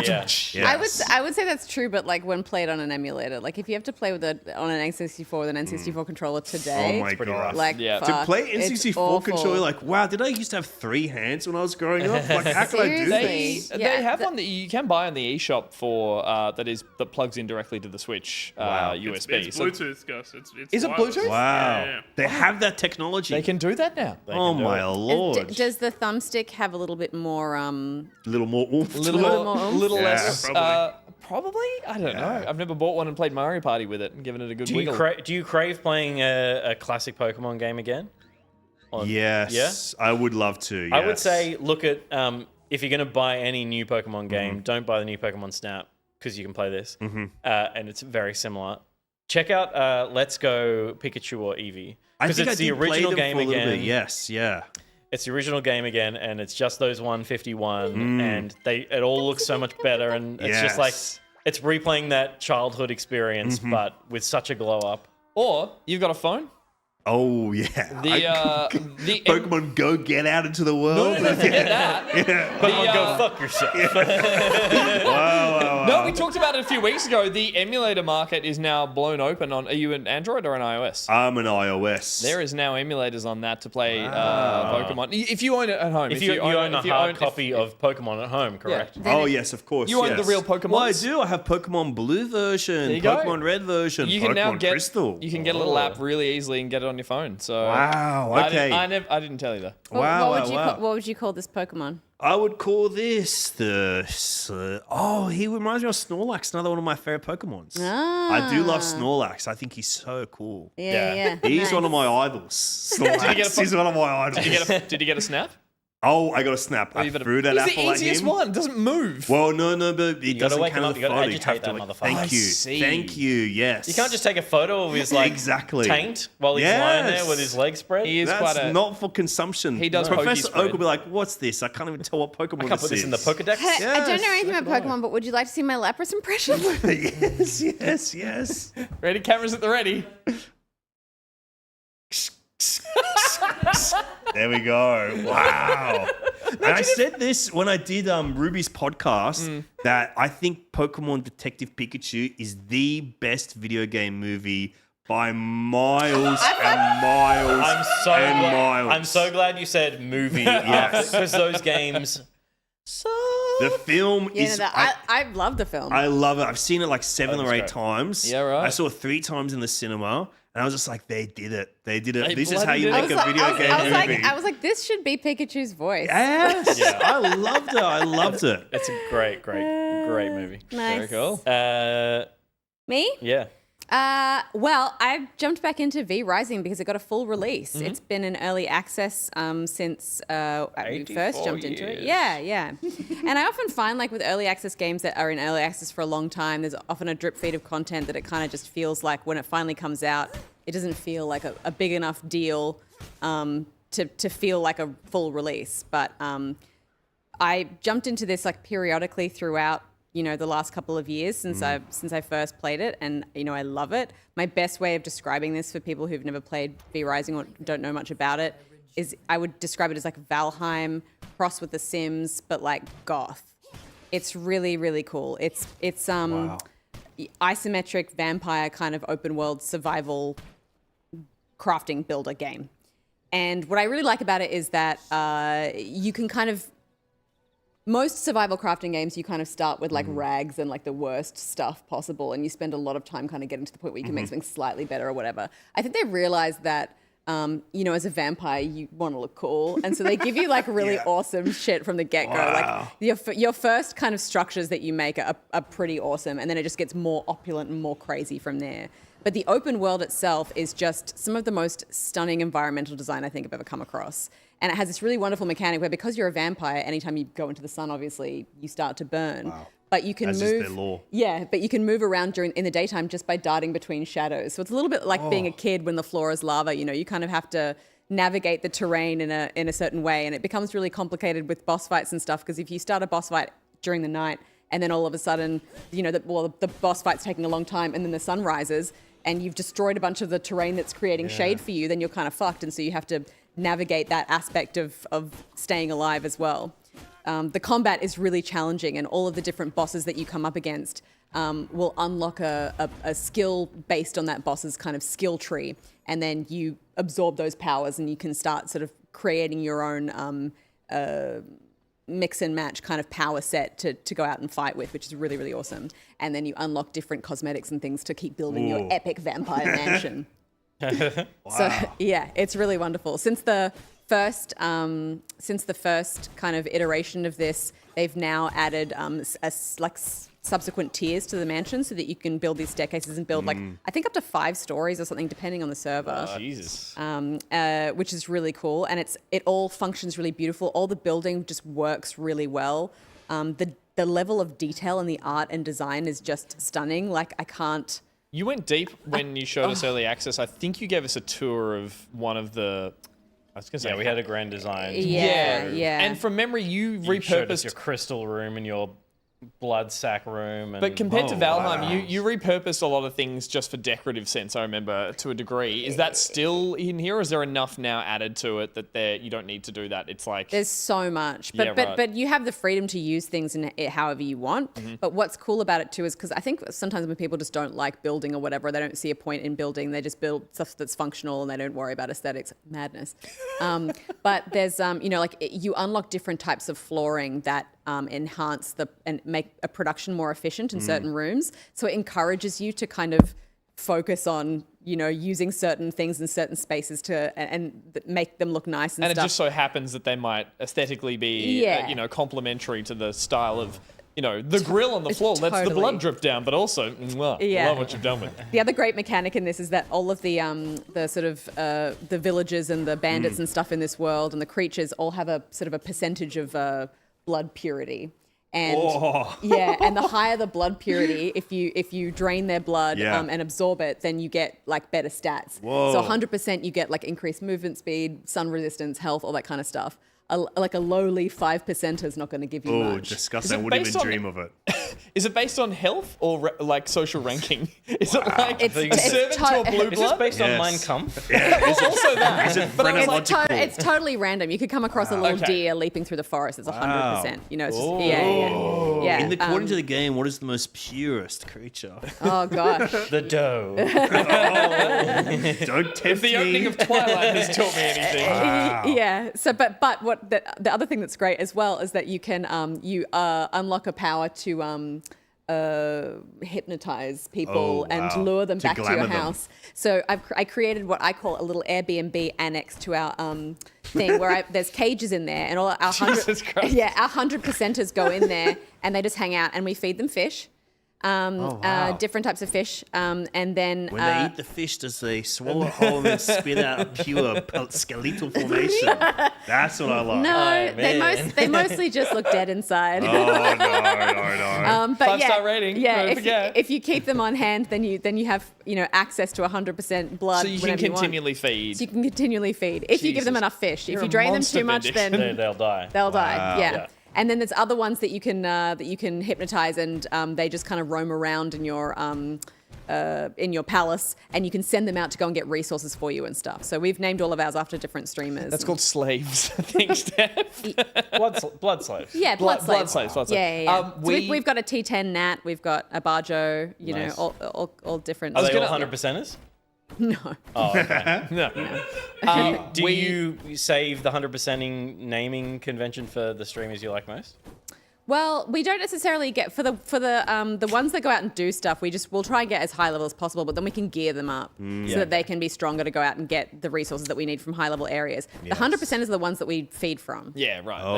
They So stay in their cages. They stay in their cages. We and they, you're We playing don't this- let them roam Oh. just anywhere. you are. I remember this was co-op. You were a bit. You're, Yes. Yeah, okay, right. So Can play solo? I'm in a server of 6 at the moment. right. That we've just started fresh. And they've made heaps of really just nice, small, like quality of life changes that just make the game better. That they've just taken on a lot of feedback and different things that just improve the general experience. But the building mechanics have just gotten better. They've added so many. They've added a bunch of DLC packs to the game, but like beautiful, like involved gardens and hedges and beautiful different flowers and stuff like that. And does nothing for me, but I oh love my it. It's God. like I'm It's- excited. I was like, Have you seen cool the flowers? hedges. It's- That's all I Yeah. need. I No, love it's that, and the stunning. people who use that stuff, it looks amazing. yeah, I've created another horse sanctuary, but it's in a beautiful garden with a Just horse. to clarify, you said horse. Horse, yeah. And it's beautiful. Cages, But I would- horses in cages. Yeah. Oh, I would pure blood. I would also create a sanctuary for whores. If Of course. yeah. But the horse sanctuary is like in this beautiful kind of like overgrown forested area, and we've planted flowers in there, and then we put a big horse hedge. It's just lovely. Wow. It's amazing. But That's weird. That's like having a mannequin in your living room. no, Like, it's a you tribute like to this them. Yeah. In their living space. I'd have a statue. We of me have if I statues of could. people well, everywhere we know around the that. city. I feel like I think it's just it's respect to them. And then I think also the other thing that I just really love about it, and games like this, I suppose, particularly in co-op, is that you can spend a lot of time just chatting and building and doing stuff. But then everyone's like, let's go out and kill some stuff. And then you kind of have a bunch of action. We must feast on blood. Yeah. Wow. Yeah. I love that you describe this as The Sims but goth, because the goth family is one of the most noble families in The Sims, Mortimer and Bella. Yeah. Yes, I had an yes, of affair. I had an course. affair with Mortimer. Wow. Now that is sadistic. Pure bloods, those ones. Nice. Is it the same character you brought over? Or you said started fresh, so that's fresh character. Fresh server, fresh character. Yeah, cool. Knew everything, but it's just like I'm so in it again, and it's the game that I played at early access, but so much better, and I'm really enjoying the whole process and playing with friends that I played with originally, and then some new people, and I'm looking forward to kind of getting all the way to the end because there's new areas that they've added and stuff. You got to get you dabbling in games. You're either all in or no. I have a very obsessive personality type, so that's not going to happen. Cool. Yeah. Well, that's what we've been playing. Don't tell me because I will remember it. We won't. This is Okay. the fun part of the show. You for us. played a game where you were in a cave and it was like and it was called Animal Well. There it is. And you played Small Cat Goes to Town. Small Kitty, Big City? Yeah. Is that what it's called? Little Kitty Big City. Oh, And wow. you played Pokemon Snap. Oh, yes. And I played The Sims but Goth. There it is. We'll be right back after this break.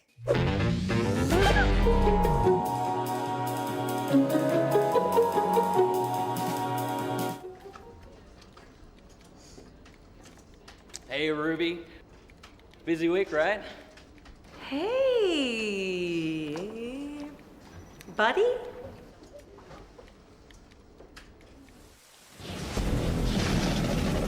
Oh my god.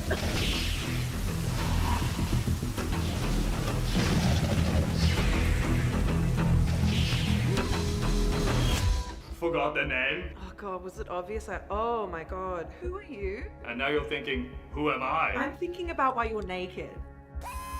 And now you're thinking, how am I going to remember their name? I've been working across from them for 3 weeks. It's too late to ask what their name is now. With the Oz Naminator by your side, you'll never forget the name again. The Oz Naminator, as well as being able to know exactly what you're thinking, also knows everybody's name in the entire— Wait, what are you doing? I found it. What? Yeah, just on Instagram. Oh. Yeah, it's. No. I kind of need this. You know. His name, well.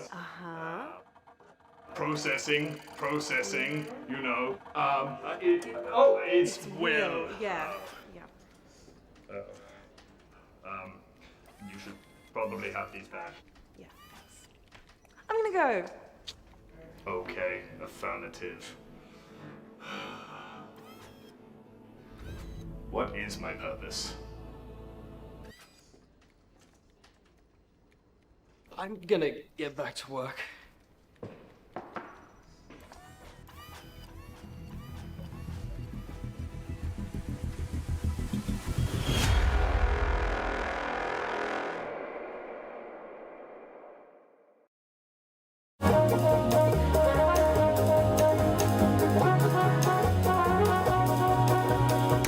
Hey everyone.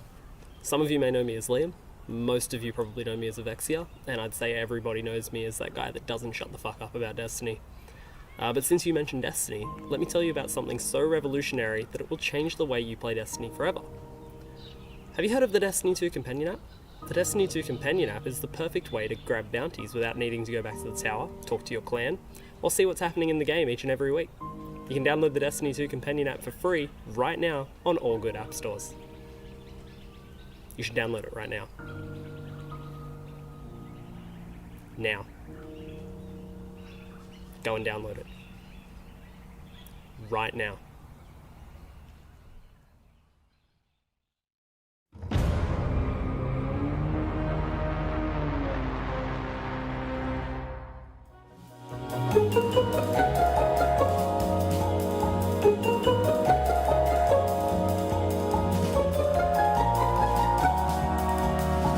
Hockey for Dummies. Nice. Who is the NHL's top scorer? Is it Gretzky? That's literally the only hockey player I know. Is it Gretzky, Josh? I don't know. You're. Yes, it's Gretzky. When did the first indoor ice hockey game happen? Trick question. It's all outdoor. That's It's been a long time. Oh, okay, yeah. I'm not giving him good help. 1967. 1875. What Holy the fuck? What were the very first hockey pucks made out of? It was. This is a rock. He's been whispering, cabbages. I don't think you're allowed to do that. Yeah. You're all wrong. Frozen cow. Oh. Yeah, dog. What must be done to hockey pucks before they can be used? Wait, can I phone a friend? Yep. Hello. Hey, Mum. Hi, how are you? What do they have to do to the pucks before they can be used in NHL? I have no idea. Thanks for nothing, Mum. Is your dad? Oh, he hung up.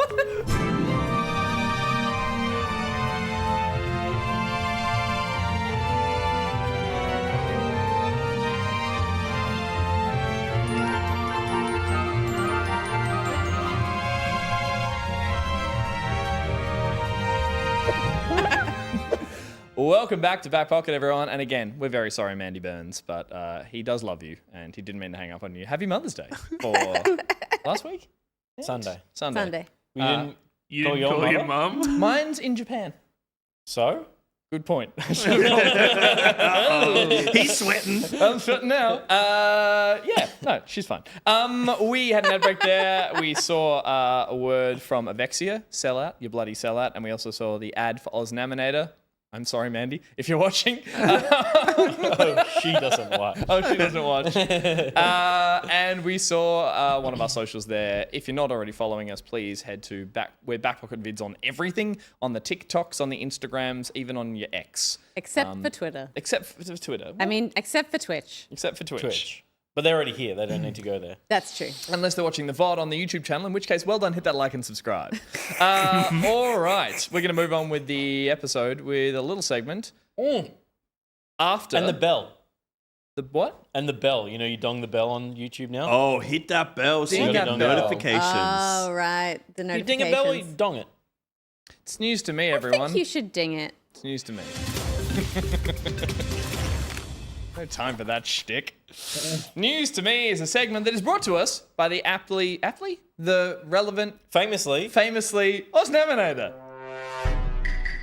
Thank you, Osnaminator, for being a patron saint of our show and for sponsoring the segment. And as is the case, when we have a segment This sponsored... is definitely on the turn.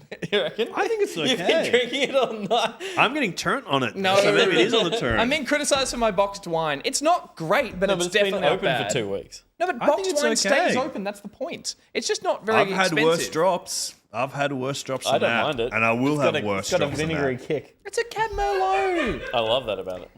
Nah. Sorry to That, snobs, the lot of you.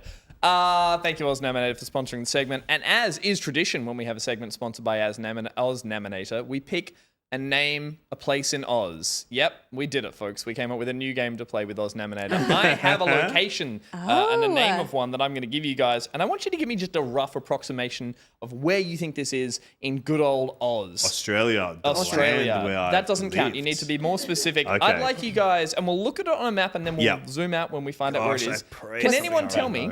though. What's the opposite of enhance? DeHance. Dehance. Wow. That's just That like actor, Dean DeHance. that's just how like a guy from Brooklyn tells you to dance. Dance. DeHance. Useless loop.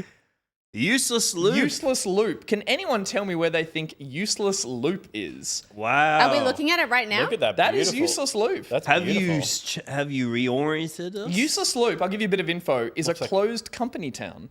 Clue. There's only 70 families there. FNQ. Um, FNQ, mate. That's my guess. FNQ. Far North Queensland.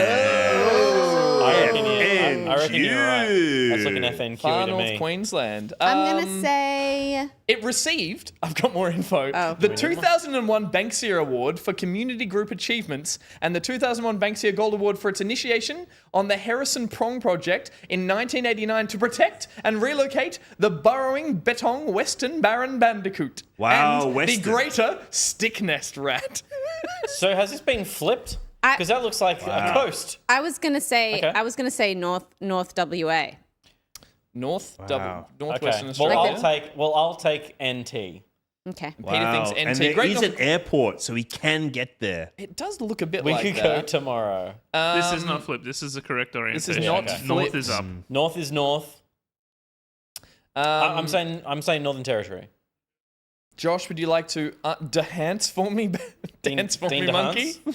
You almost said dance for me, baby. Dance for me, monkey. If we keep Where are zooming we? out. Oh, it was actually a trick. Wow. It is over in WA. It is located on the wow. Harrison Prong of Denham Sound in the southern region. Gorgeous.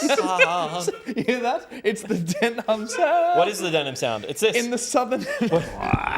Wow.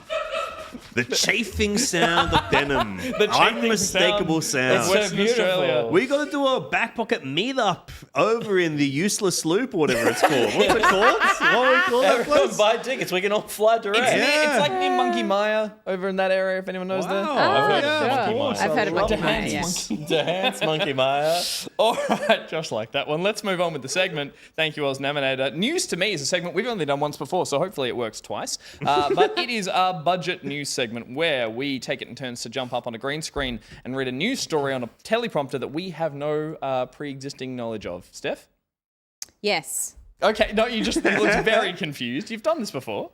Yeah, I just checked out for a second. Oh, okay, right. Well, I can give you more info. Each person takes it in turn in front of the green screen, reading a news story about a new game off a prompter. The goal is to get through the story, try to keep your composure, keep your cool, be professional. This is news, after all, people. This is our newsroom, for God's sake. I'm gonna do it so delivered a little well. bit differently. A few things to remember. Glasses reflect on the green screen, so we have fake glasses up there with no lenses, which makes it harder to read. That's half the fun. Heckling is not only... I'll wear your glasses. You can wear my real ones. So I have the same disadvantage. Heckling is totally allowed. In fact, it's encouraged. And Josh will buzz along if you make any errors, just to keep you on edge. Who's going first? Thank you. Oh, God, I hate that. Do we know who's going first in the rundown? Steph first. Steph, you're up first. Okay. Yep. All right, head to the newsroom. Let's get the newsroom drum roll. Ruby, you're in the room and you wrote all this, so if any of us say anything we shouldn't, that's on you. Wow. So And if we bomb, You're not- we shall blame you. You will But you're feel not. it in the room. What's your news reading skills like, Alexei? I love to read the newspaper every day. Out loud? Absolutely. I put it on a little screen. I put it on my iPad. I go, let's scroll and say it out loud every time. So, Wait, you scroll like this? Why do you I do scroll a scroll like this? That's my scrolling finger. I don't like It's my most agile scrolling I don't finger. like that at Look at all. that. To do everything else too slow. Bam, bam, bam, bam, bam. There we go. Scroll so fast. There we go. Oh yeah, he scrolls. Okay, you ready, Steph? But sorry, I just want to quickly shout out Montaigne. Thank you so much for the Hey, raid. Montaigne. Everyone's come across from Montaigne. Everyone wave to Montaigne. Hey, Montaigne. Hi, Montaigne. Sorry. It's so good to see you. Wow. We're about to jump into a news reading segment, auto cue segment. This might be news to them. It might be news to them. It's definitely news to Stephanie Bendixson. She has not seen the script she's about to read before. I think we're cutting to a live in the newsroom. Let's head over there now. Good evening. My name is Stephanie Ankersley, and this is News to Me. I forgot she fucking nails this. A warning has been sent out to adventurers nationwide after a new sexually transmitted infection was found to be spreading at an alarming rate among pawns. This comes after early reports of strange behaviour occurring in companions, with medical professionals now confirming that the infection is dangerously viral. Oh dear. We can now report here at News to Me that the details of the infection, the symptoms to look out for. Buzzer. What medical professionals are saying about it and how adventurers can take care of it. The STI is currently being referred to as Dragon's Plague by the World Health Organization. According to reports, Dragon's Plague seems to currently only be infectious among companions of adventurers and does not seem to be a risk for adventurers themselves. However, while the risk for adventurers contracting the infection is low to impossible, doctors are finding that it is spreading amongst companions at a rate they've not seen in any STI spread before. Wow. With healthcare workers questioning if the infection could be airborne or if traveling companions are just incredibly randy, baby. Yeah, baby, yeah. The World Health Organization has released a series of symptoms for adventurers to look out for among their companions, and they are as follows. Glowing red eyes, most notable in dark rooms. An almost constant need to sit down on the ground, like so. Read the next bit. Blinding headaches that cause the companion to hold their head in pain, like so. Ow, ow, owie, ow, ow. Failure to listen to adventurers, deciding instead to do whatever they want. La la la, I can't hear you. I'm just gonna go check it. Acting kind of bitchy and rude, and perhaps a little cunty as well, like your mother-in-law. Finally, abnormal strength levels. Oh, I forgot to put paper. Nailed it. Imagine that's something really hard to rip. While these symptoms can be easy to miss at first, especially in cases of your companions potentially always being a little bit of a dickhead or really, really strong, health professionals are urging adventurers to keep a watchful eye on their companions as Dragon's Plague spreads through the nation. Professor, you need to stop fucking. The kingdom's head virologist and the first medical professional to discover Dragon's Plague has spoken out at a press conference on the subject today, urging adventurers to pay close attention to their companions. We've never seen anything like this before, and while some adventurers may believe that there are perks to the sickness, the end result will not be worth the stress and the issues. The snort. Stop Fucking has also sent a simple message to companions in the wake of what many are calling a porndemic. Please, for the love of God and all that is holy, stop doing it. Stop slapping hams. Stop slopping top. Stop making squishy. And stop making man milk. Wow. At this current moment in time, there is no known cure for Dragon's Plague. In terms of the result, medical workers have revealed that patients with Dragon's Plague are shedding their human or beastren forms and transforming into giant dragons, simply losing their regular demeanors and instead opting to completely wipe out whatever town their party may be resting in at any moment in time. Therefore, unfortunately, adventurers are being encouraged to just straight up bash these freaks in the dome place or something. As one medical professional has put it, I've been Stephanie Ankersley, and this is News to Me. Good night and good fuck. I mean, good luck. Bravo. Wow. You're too much of a pro. Wow. There were like 3 actual beeps in there. Oh, God. Bravo. Sensational. That was amazing. I do not care for that buzzer. It seems very off-putting. Stop it! Beautiful Lovely work. That was clearly about dragon. Man milk? Man milk. Man Milk the game. Yep. Yeah. Originally this was Guess the Game. I'm like, I'm pretty sure we can all We all guess know with that. what We all- that is. yeah, but it's yeah. Peter is next. Peter is next. Good luck, Peter. You go strong with the. What would you call that voice that is like sort of soft nasal Aussie newsreader? Yeah, It's like, I don't know. And I don't Channel know 9 special. I don't know Nailed why news presenters emulate that specific sound, but it's like Like I guess that. like It's maybe awesome. if you have a lot to say over like 15 minutes, like you can't be too bouncy. Otherwise, you're just gonna find yourself. and you want to give a serious tone, but I don't know why that is. You also don't want to get default. caught out saying something in an inflection that is wrong. So it's like if you stay neutral the whole time, nothing is either funny or sad. It's just straight. I think also just once one person develops a certain style, people emulate that. Like when my first few episodes of Good Game, I sound like Sandra Sully. Because I was like, that's what TV presenters talk like. Bring back the old, what do they call the Pacific voice or the one they used to have? Transatlantic. Transatlantic, Yeah. yes. Bring that one back. Peter, let Peter do the whole thing of that. Please I don't. can't do it. You do a good transatlantic. You can have a crack at you that. do. I'll have a do a good crack. one, But yeah. until then, Peter. I'll just try and read the words that are on the screen in front of me. Good luck. I reckon that'll be challenging enough. Good evening. My name is Peter Newsman, and this is News to Me. where we'll now be crossing over to a special segment, the Freedom Report. Uh-oh. Oh no. Hello and welcome to the Freedom Report, where we'll be casting a spotlight on the important work that our brave troops are doing to protect the freedoms, kind of democracy, and sweet, juicy assets of our proud and totally war crime-free nation of Super Earth. I'm Skeeter Newsman, and here's the news, man. Super Earth, our home, prosperity, liberty, and sort of democracy, our way of life. But freedom ain't free, unless you're one of those socialist cucks.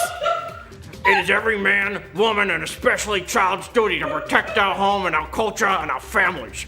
These are most... Hang on, wait a minute.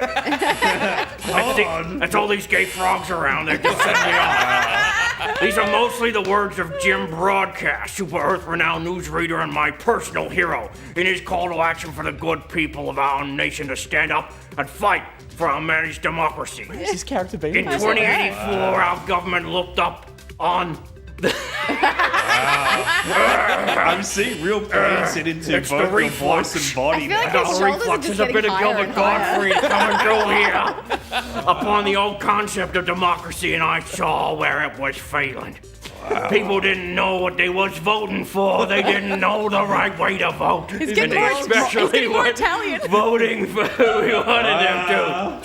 Thankfully, the government introduced computer-aided voting software that's as easy to use as a BuzzFeed questionnaire determining Somebody bring which me a character from calzone. the Friends you are. Hand on side of mouth. Sorry. I'm Rosh, by the way. But alas, our way of managed democracy would not be possible without the tireless work of, I don't know where my voice is going.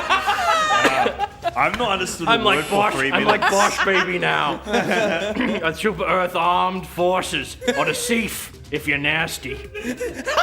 And especially our brave and true Helldiver He Corps. sounds like Nixon now. Our pride and joy. The Helldivers are the big dicks of the military might of Super Earth. Yeah. They are JFK, normal folk like you and me. They're the milkmen you see delivering milk. The gardeners you see tending the roses. And the women you see doing a third activity. Helldiver units are highly trained and highly valued fighters that bravely land deep behind enemy lines in Super Earth's ingenious Hell Pods, which are shock-absorbing pods launched directly from a gorgeous Super Destroyer ship. Wow. With the best weapons and armor we have to offer, the confidence of a baby that's called upon his unsuspecting daddy's prized pistol. The Helldivers are definitely well equipped in the fight against the cock cyborgs and their soy boy automatons. The extinct loser Illuminati, and my least favorite, the vile and disgusting Permanents. I mean, look at them. Yuck. You thought the bugs were disgusting, these freaks are even worse.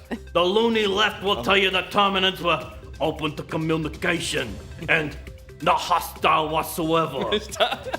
Upon initial meetings with Super Earth leaders, and will even go so far to suggest that we cast the first stone. Bullshit! Just look at these things. They don't know what democracy is. Look at me. We could have been Look at friends with me. the bugs all along. Look at me! I know what democracy is. I mean diplomacy. And yeah, you might hear all sorts of conspiracies about the leaders of our fine planet wanting to prolong war with the Terminants to harvest the juicy fossil fuels from their ugly bodies, or that our Ministry of Science is directly linked Oh my god. to the recent Terminator. I've never had anyone do an Or even Arnie that and our a Sly brave impression at the Helldivers are same nothing but time. water. But you know what these hippies aren't talking about? Freedom. Liberty. A candy mascot with tits. Unbelievable. Prosperity, a cold beer, truth, guns, and so on. It goes on like this. And if you're a real patriot, fuck off. So if you're a real patriot and you believe in the future of freedom and freedom for every man, woman, and gun-loving child, head on over to Super Earth's Helldiver Training Facility on Mars and get yourself right and ready to fight for our rights readily. It is an honor and a privilege to live and definitely die as a Helldiver hero. I'm Skeeter Newsman, and this has been the Freedom Report. He crosses back to us. Wow. Thanks, Skeeter. I've been Peter Newsman, and news to me wishes you a freedom-filled evening. Wow. Goddamn, salute She that was man. deep. Wow. You went on a journey. You found there. a character there that we might have to call back on that character at some point. Both, as Alexei pointed out, Sly and Arnie in the same voice. Yeah, I've never seen that before. Come on. Yeah. It was escape plan in one fella. Very exciting. Wow. One man In a single expendables. Yeah. No, I was thinking collateral damage, and I definitely felt first blood at points as well. Very good. Alexei, do you want to have a Whoa, go? okay, yeah, Happy get. wow, Can't here get we any go. harder than that. When you first started, I thought the guy. I mean, I started with Alex Jones. The mob guy from The Simpsons. Oh, Fat Tony. Yeah. Yeah, I don't know where I was going. At one point, you went to like. Yeah, Or maybe Maya Quimby. At one point you went to like Nana, or a full like a oh gorgeous. You got a bit of that. Yeah, Used to melt like butter. Are there props coming?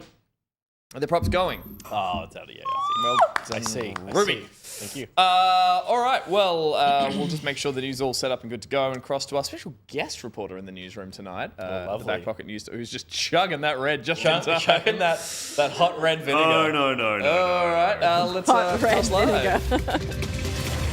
Good evening. My name is Alexei Toliopoulos. Welcome to Good News to Me, an offshoot of News to Me that focuses on the lighter side of the news cycle because sometimes things are good. In today's Good News, we'll be looking at the birth of a local legend who decides to go down to the city's worst theatre and make it sparkle. This is a story of a local blonde woman saves failing theatre by appearing in all of their productions. It all starts here at the Sparkle Theatre, once bustling with appreciators of the fine arts and home to award-winning shows like the Boo of the Opera, Whacked, and Les Mariables. Patrons of the theatre would flock to its viewing boxes to absorb the wonderful worlds created on the stage. Fast forward a few years and this place freaking stinks. None of the big names like Andrew Lloyd Warrior or Quincy Drybones interested in staging their productions here. The building is falling apart and injuring theatregoers, and there is a serious rat infestation. Nothing whimsical there, it's just rats, serious ones. That was, of course, until one fateful day when a local blonde woman stumbled upon the sorry scene. The woman refers to herself as Peach, which is coincidentally the name of our kingdom's very own princess, although the woman claims no relation. Apparently, she quote unquote get that a lot. It was a regular day, nothing special. The Sparkle Theatre was hosting the only production that has managed to get its hands on these past few years, Carts. When Peach showed up and wielding the power of her white privilege proceeded to get on stage. It was in this moment that witnesses at the theatre say the blonde waved the ribbon around in a really cool way and performed every one of the biggest stage plays completely alone with a dizzying amount of costume changes. Wow. According to reports, this went on for hours, with Peach seemingly not breaking a sweat, but certainly breaking a leg. Oh, Jesus. One witness had this to say. It was incredible. This funny lady got the freaking stage and started performing all these different plays. And all on her own. Some of this stuff isn't even a one-woman show. She even did the entirety of Went. You heard it, folks. Went! Since this mysterious blonde woman's impromptu performance, the Sparkle Theatre has seen crowds like no other. Many past patrons are returning, allowing the theatre to pay for some much-needed renovations. These rats are still around, but the power of musical theatre has domesticated them completely. Oh, wow. They now work as ushers and get paid in cheese. valued that minimum wage. But with all seemingly good things comes an odd critic or two. One anonymous patron adopting the pseudonym Madam Gay complained that Pizza's acts were an embarrassment to theatre world and made stage productions look like any old broad could just get up and do it. Her words, not mine. I love women no matter what age. Thankfully, a new day dawns and the Sparkle Theatre seems to be thriving. From what I've heard, they're already in talks to host a production of Mamma Mia, followed by Death of a Salesman. And that's all, folks. I've been Alexei Toliopoulos, and thank you for watching Good News to Me. So long, farewell, auf Wiedersehen, good night. Nice. Consummate professional. Wow. Bloody nailed it. Wow, you're so good at reading the auto cue. You smashed that. That was amazing. You know, I reckon came up with like a perfect technique there. Just the occasional draw out a word and you slow down the person scrolling the auto prompt. Oh, yeah. You Who's gave got it a the real nice power here? You flip the comedic cadence. That is why it exists. It's a panic thing. Oh, Yeah. absolutely. I feel like I just talk faster and then I stop and I'm go silent. No, you got to lengthen out every word that you possibly can. I go silent and then I stare like this and then I'm aware of the fact that I've gone silent and then I go. A little secret from me, when I do teleprompter stuff and I speak in my cadence, I do see them going, "Ugh," like you just see them like, oh, we don't know how to do this. Bloody good. Can I just say us as well? Yes, please. I'm so impressed. The green screen keyed out the wine glass, Pete. And it was Did it was warping, and the cardigan was coming through the wine glass like seamlessly. Amazing. Wow. We don't have like an ultimate or anything. That's for My never mind. God. Our Yeah. thanks to the Weather Workshop boys for putting that together. Thank you very much. I will say, you may have not seen this, the right crop should come across, unless we like fingers going through the script. If we cut to Gus's insert now, Gus, put your left hand up and out to your left. We'll see it we'll see. Wait, it. what? I don't know, cut to me. Cut. I see. Show the fingies. I mean, it's barely there. Ah, but I see fingies. Wow. Okay, so Gus, what you're going to do when you hold up your props, you hold them close to you. Thank you. Wow. Makes sense to me. Let me fix that before we go to him. No, I want to see it. I liked it. What are you talking about? Over the script, on the right-hand side of the screen, Yeah. when Alexei was gesturing, Yeah. his fingers were appearing over the Yeah. script. Is that I real? can see Can you it. show me? Other side. Other side. Other side. Oh, yeah, there it is. Wow. Wow. That's it. That's why we came to this. Yeah. Fuck it, let's do it live. We are live. I've got props I apparently. see these things. You see these. Let me And fix that now and we'll do it. everyone sees them. I've been given. No, don't fix it. I'm ready. No, I'm gonna fix it. You will wait your turn, Gus. I'll do that small talk they got caught off mic, where they're like, Oh, yeah. I'm wearing the white jacket. No, I have to wear the white jacket. Oh, my I'm gosh. so pale. I'm so I'm so pale. No, you leave me here and I'm just like, I'm now able to be green screened in many positions. What do you do with this one? The white jacket conversation. I Open your mouth as felt wide so as you bad can. that they leaked that. Why am I doing Nice. this? Once I'm on green screen, you just dance. Lovely. Anyway, All right, we're ready. we're ready. I've been given props as well. Wonderful. Ready when you guys are. We Apparently can throw. this one goes off the chain. Alexei, can you throw to our field reporter, please? Oh, coming in live from the studio. Let's get carding over to there. Oh, crap. Good evening and welcome. No, I'm not going to do that. And welcome to Do News it, to Me. do it. To Me, in-depth investigation report. Report on the new form of not gambling that's sweeping the nation, and maybe even coming for your children. My name is Gustav Journalism, and this is Balatro. Bad Latro. She says no off camera. A News to Me exclusive. When you think of cards, what comes to mind? Pick up card 1 from desk. A get well soon card for your grandmother with hives. Sorry about the hives. Or perhaps even a card of your favorite Pokemon. Heavy Baton. Is that Heavy Baton? Heavy Baton. These are all cards full of love and life. But what if a card game would kill you?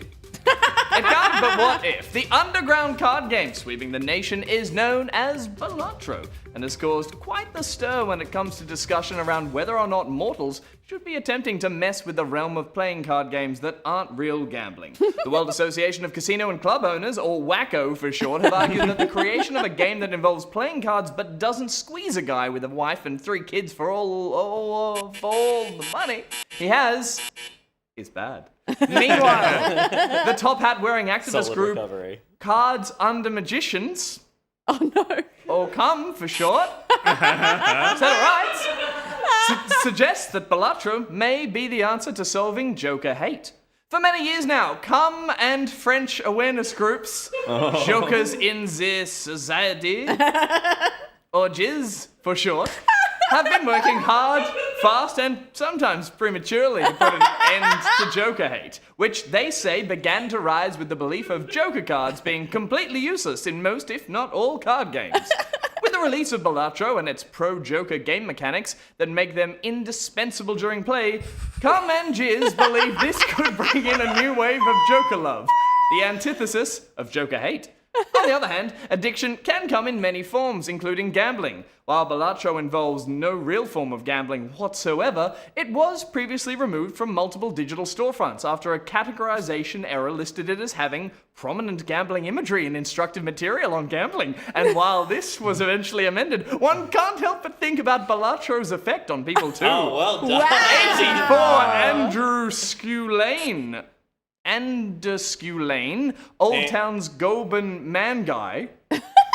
84 Andrew Sculane. Move on. Old Town's Goban Man Guy, who asked to remain anonymous, spoke to me regarding his time with the game, and he had this to say. I have over 3,000 hours clocked in Balatro, and have been playing since day one. Run away. The game will steal your soul. It's a pit of addiction from which there is no escape. You will keep saying to yourself, just one more run, and before you know it's 5 a.m. and you started playing at 12 p.m. and you'll hear the card flipping noises in your sleep. The game's signature alluring tune will haunt you. Singular alluring tune will haunt your dreams like a nagging siren song, calling you back to the frigid depths. I like it a lot. You don't want to. If you're interested in hearing more, about Goban Man Guy's story, you can get in contact with him via his personal phone number, which we will include at the end of this segment alongside his personal address if you missed it before and were interested in writing to him. So, what are the experts saying? We spoke to Dr. Jingles, who specializes specifically in the field of Balatro-related health, and he had this to say. Wow, Ruby, you're It's a crazy challenge. for this. Just normal voice. My best advice as a health professional is to keep playing Balatro even if you feel tired or sick. Wow. This is part of a process called exposure therapy, and said symptoms will go away eventually. Keep playing. Keep playing! And then do this. Sound effect. Our investigative team here at News to Me later discovered that Dr. Jingles was not a doctor at all, and was in fact a member of the extremist clown group Clowns of Crime Kingdom, or... Sure. Yeah, cock for short. We apologise for this journalistic folly. I'm Gustav Journalism, and this has been Balatro, a News to Me exclusive. Good night. Wow. Bravo. Ruby, you're crazy, dude. What the fuck are you smoking? Those are all my favorite jokes. I did say to her before this segment, I was like, this is a chance for you to put words in all our mouth. And she's like, no, just you. And I was like, You said cum, jizz, cock. I did. All the fun ones. And it's all just on the internet permanently for people to clip up and use out of context. It's the joy of doing a show live. You'll love to see it. You too. That was News to Me, and we'll play the sting again because we don't get to see it that much. Here it is. I would say there isn't anything that you naturally say that wouldn't be more clipped than anything you just said then. You reckon? Yeah. The things that actually come from your brain are worse. are way more worth sharing. Yeah. I did, in response, before we got to that, in response to Ruby, I was like, if anyone's going to get me cancelled, it's probably me. Don't worry. I'm for that. We'll be back, hopefully not cancelled, after this short ad break. Stick with us.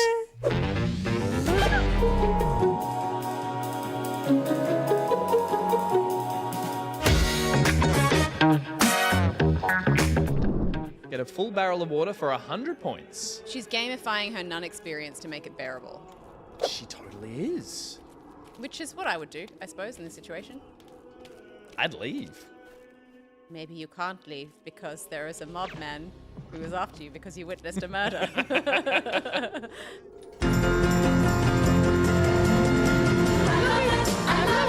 love it, and when he loves I'll follow. All right, lower the bucket.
My cousin got sick and the hospital bills are through the roof. It really got me thinking, if I ever got sick, what are we doing to protect our future and the future of our family?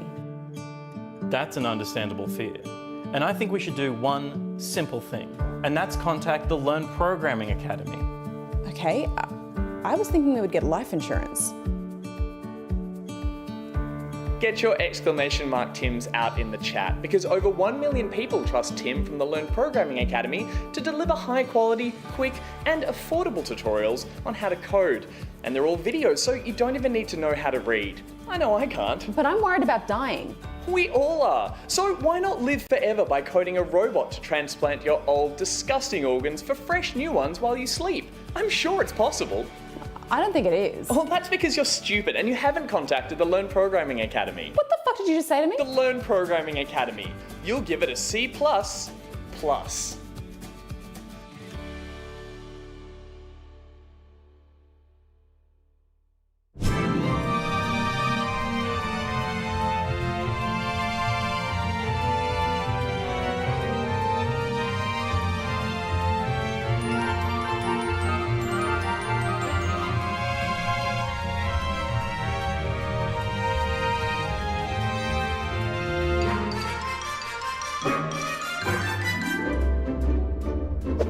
You did such a good job. Thank you so much. Oh, God. Hello, welcome back. We saw words there from Fourth Reaper, or we saw shrooms there from Fourth Reaper. We saw the bad rap these days. Shrooms? Yeah. What do you mean? Why? I thought that they were meant. News? Yeah. There was a woman who killed people via mushroom poisoning at a dinner party. I would say that's the person and not the shroom that gets the bad rap. But the stocks have plummeted? Has anyone seen that like Netflix documentary about the fungi that connects the world together and makes everyone more healthy and a better place? It is the mucus that binds us. Wow. We saw the ad from Tim. Pretty sure that's not what it's called. No, it's a line from Ace Ventura. Of course it is. And we saw the game plan. Good on us for seeing We saw the it. playback. The game plan wasn't in it. It got switched out for the playback, so we didn't see the game plan. Look, I just read the things that are on the teleprompter. Steph, We did a playback. Ron Burgundy. Yeah. Fantastic Fungi is what it's called. There it is. Yeah. We did a playback and it was so fun. It was fun. And Indica. My God. people have commented on the fantastic editing of that playback and down to the thumbnail, which is just like a masterpiece. Well, Wonderfully done. it was fun. It was fun to do, but it was fun to edit. I want to keep playing that game. Are you gonna stream it or something? 'Cause Yeah. I need to know what the hell goes on For in this sure. weird art house trippy. Yeah. Alexei, you saw Snippet.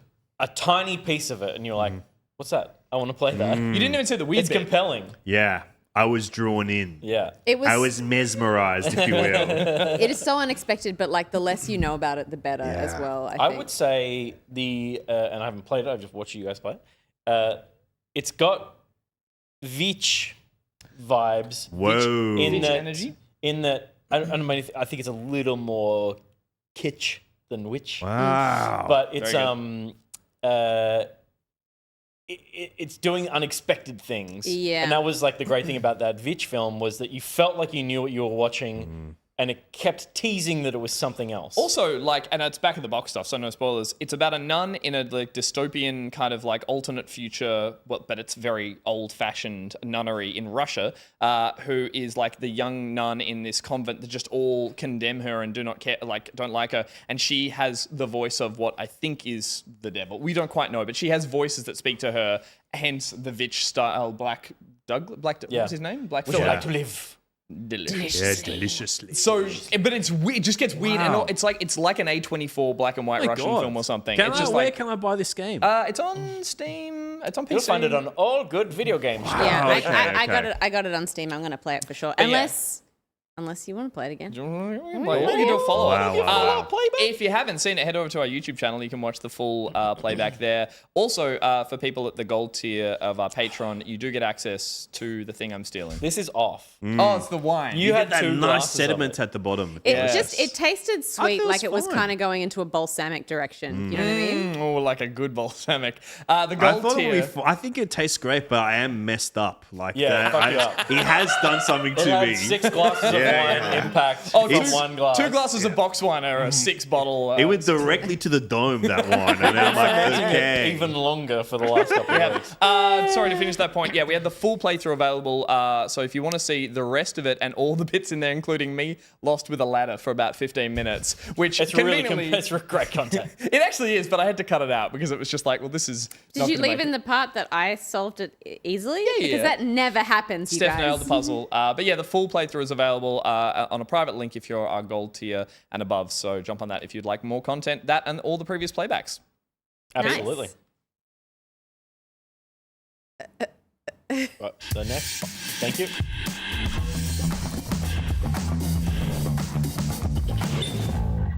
Welcome to On Other Screens, a pocket watch adventure. It is brought to us by Dump Days. It's so dumb. You hate this. It's not even funny. Dump Days, our resident comic auteur. Save us, Dump Days. Who did Garfield? Jim. Broadbent. No. But why does my brain go That's this actually way? Professor Slughorn from the Harry Potter films. It was a Jim somewhere though, wasn't it? Yeah. John Arbuckle says Dolphin Pants? Isn't No, that John? that's his That's the owner. character. That's his owner. Yeah. Dump Days is that to us. So Jim Davis. Jim I read it. Davis. I didn't remember Oh, it. okay. Someone posted it. Also, you, but Musa. not voiced by Chris Pratt, which is the new Garfield is voiced by Chris Pratt. And apparently it is. it's reviewing really well. That Oh, film. really? I don't know if you're allowed to talk about it. I'm sure you've seen it. I've not seen it. Is there an I embargo never on the will. Garfield There animated film? can't be. But anyway, let's look at the Dump Days comic for today, please. It's a 2-paneler. I love 2 panels. Okay, we've got 2 characters. Wow. Alexei, I'll give you the bulk of the dialogue. Okay. And Steph, would you like to be Bun because you've got that hairdo right now? I You do. actually do. It is me. I bought some shoes off a drug dealer today. Really? I don't know what he laced them with, but I've been tripping all day. Hey. That is a I love solid that. dad joke. I love it. Spectacular. Mwah. Spectacular. Wow. Oh, that's Love good stuff. That's a double pun action right there. It's That's a double pun. That gets Lace? Josh's double pun action. Tripping. I love Shoes, etc. Wow. You love to see it. It's all connected. You I don't love have to laces. see it. You do love to see it. Thank you very much, Dump Days. We really appreciate it and love to see your art come through. But we are going to get into On Other Screens, which is the segment of the show where we talk about what we've been experiencing on other screens. It's often the same screen that we play video games on, but we've been watching something instead. So it's not a really well-titled segment. But we have some interesting films and TV to talk about. And we're going to start with Kingdoms of the Planet of the Apes. Wow.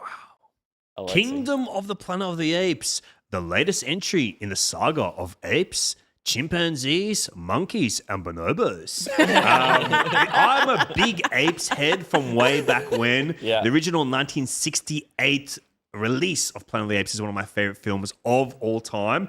And I've been with them ever since. Yes, I am 73 years old. So, Is it, sorry to stop you right on the first point, Stop is me. it one of your favorite films of all time because it's a good film or because it has like Yes. cult status or because it's just so surreal that it's fun to watch? Or the like, twist just really got you. Wow, okay. Allow me to attack each of these prongs Please. individually. I think it is superbly made, and I think it's a real trip. I think Franklin J. Schaffner is an underrated filmmaker, and I think he has a lot of artistry that goes into like creating Planet of the Apes. Like I would say that the movie begins with this like a ship crashing onto a Planet of the Apes. Xenomorph. I almost gave a little information away there. Good lord!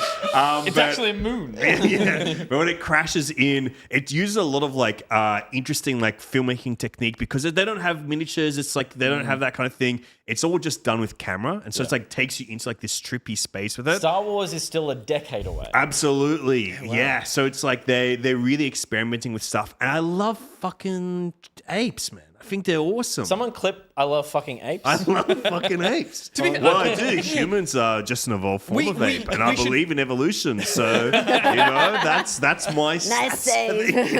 We'll totally move up to the up-to-date ones. I realized in saying that I consider myself a slight mover. I've never seen the actual film. I've seen bits of it on SBS, and I've been like, Wow, oh, it's Planet of the Apes, SBS. but I've never watched it like a sit-down from start to finish movie, which I shall do That's after the best this. way to watch a movie, to sit down. I reckon. So I've seen a few movies pacing around, but I like to sit down and watch a film. But I think I love the Planet of the Apes films because the original films are so bleak.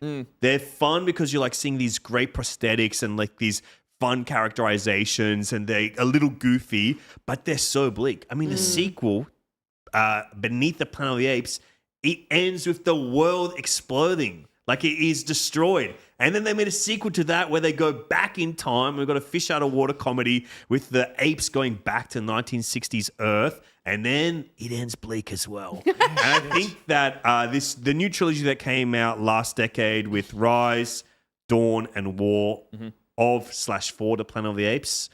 Oh, I can never remember which one is which. I think that continued their bleakness, but on like a really big, like Christian Judeo-biblical scale, which I found really interesting. And now this new film picks up generations later, and it takes the choice of, in that film, that series, Caesar basically becomes the Moses of that world. Because there's a jump forward, isn't there? Jump forward. It's like people are saying 300 years, but I reckon it's maybe 100 plus years, something like that. So generations later. And it's this interesting thing where Caesar is now a mythical character, but there's somehow his influence still imparts on the current day and the current day characters. So I think it takes like some really interesting choices.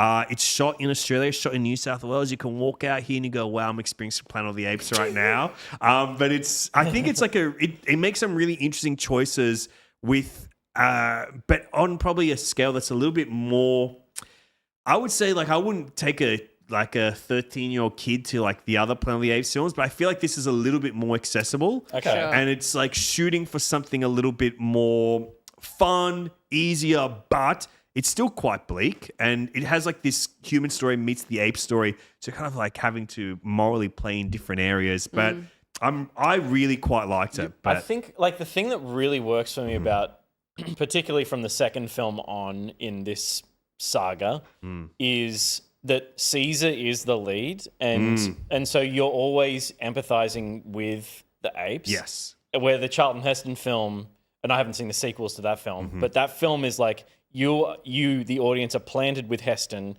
It's all about humans are the best thing that's ever happened. Yeah. And that's your mentality the whole Which time. was the start of the time. Yeah. Exactly. Like I love humans. the apes, and in that film they're in suits, and it's like there's a lot of suspension of disbelief, but I think it totally works.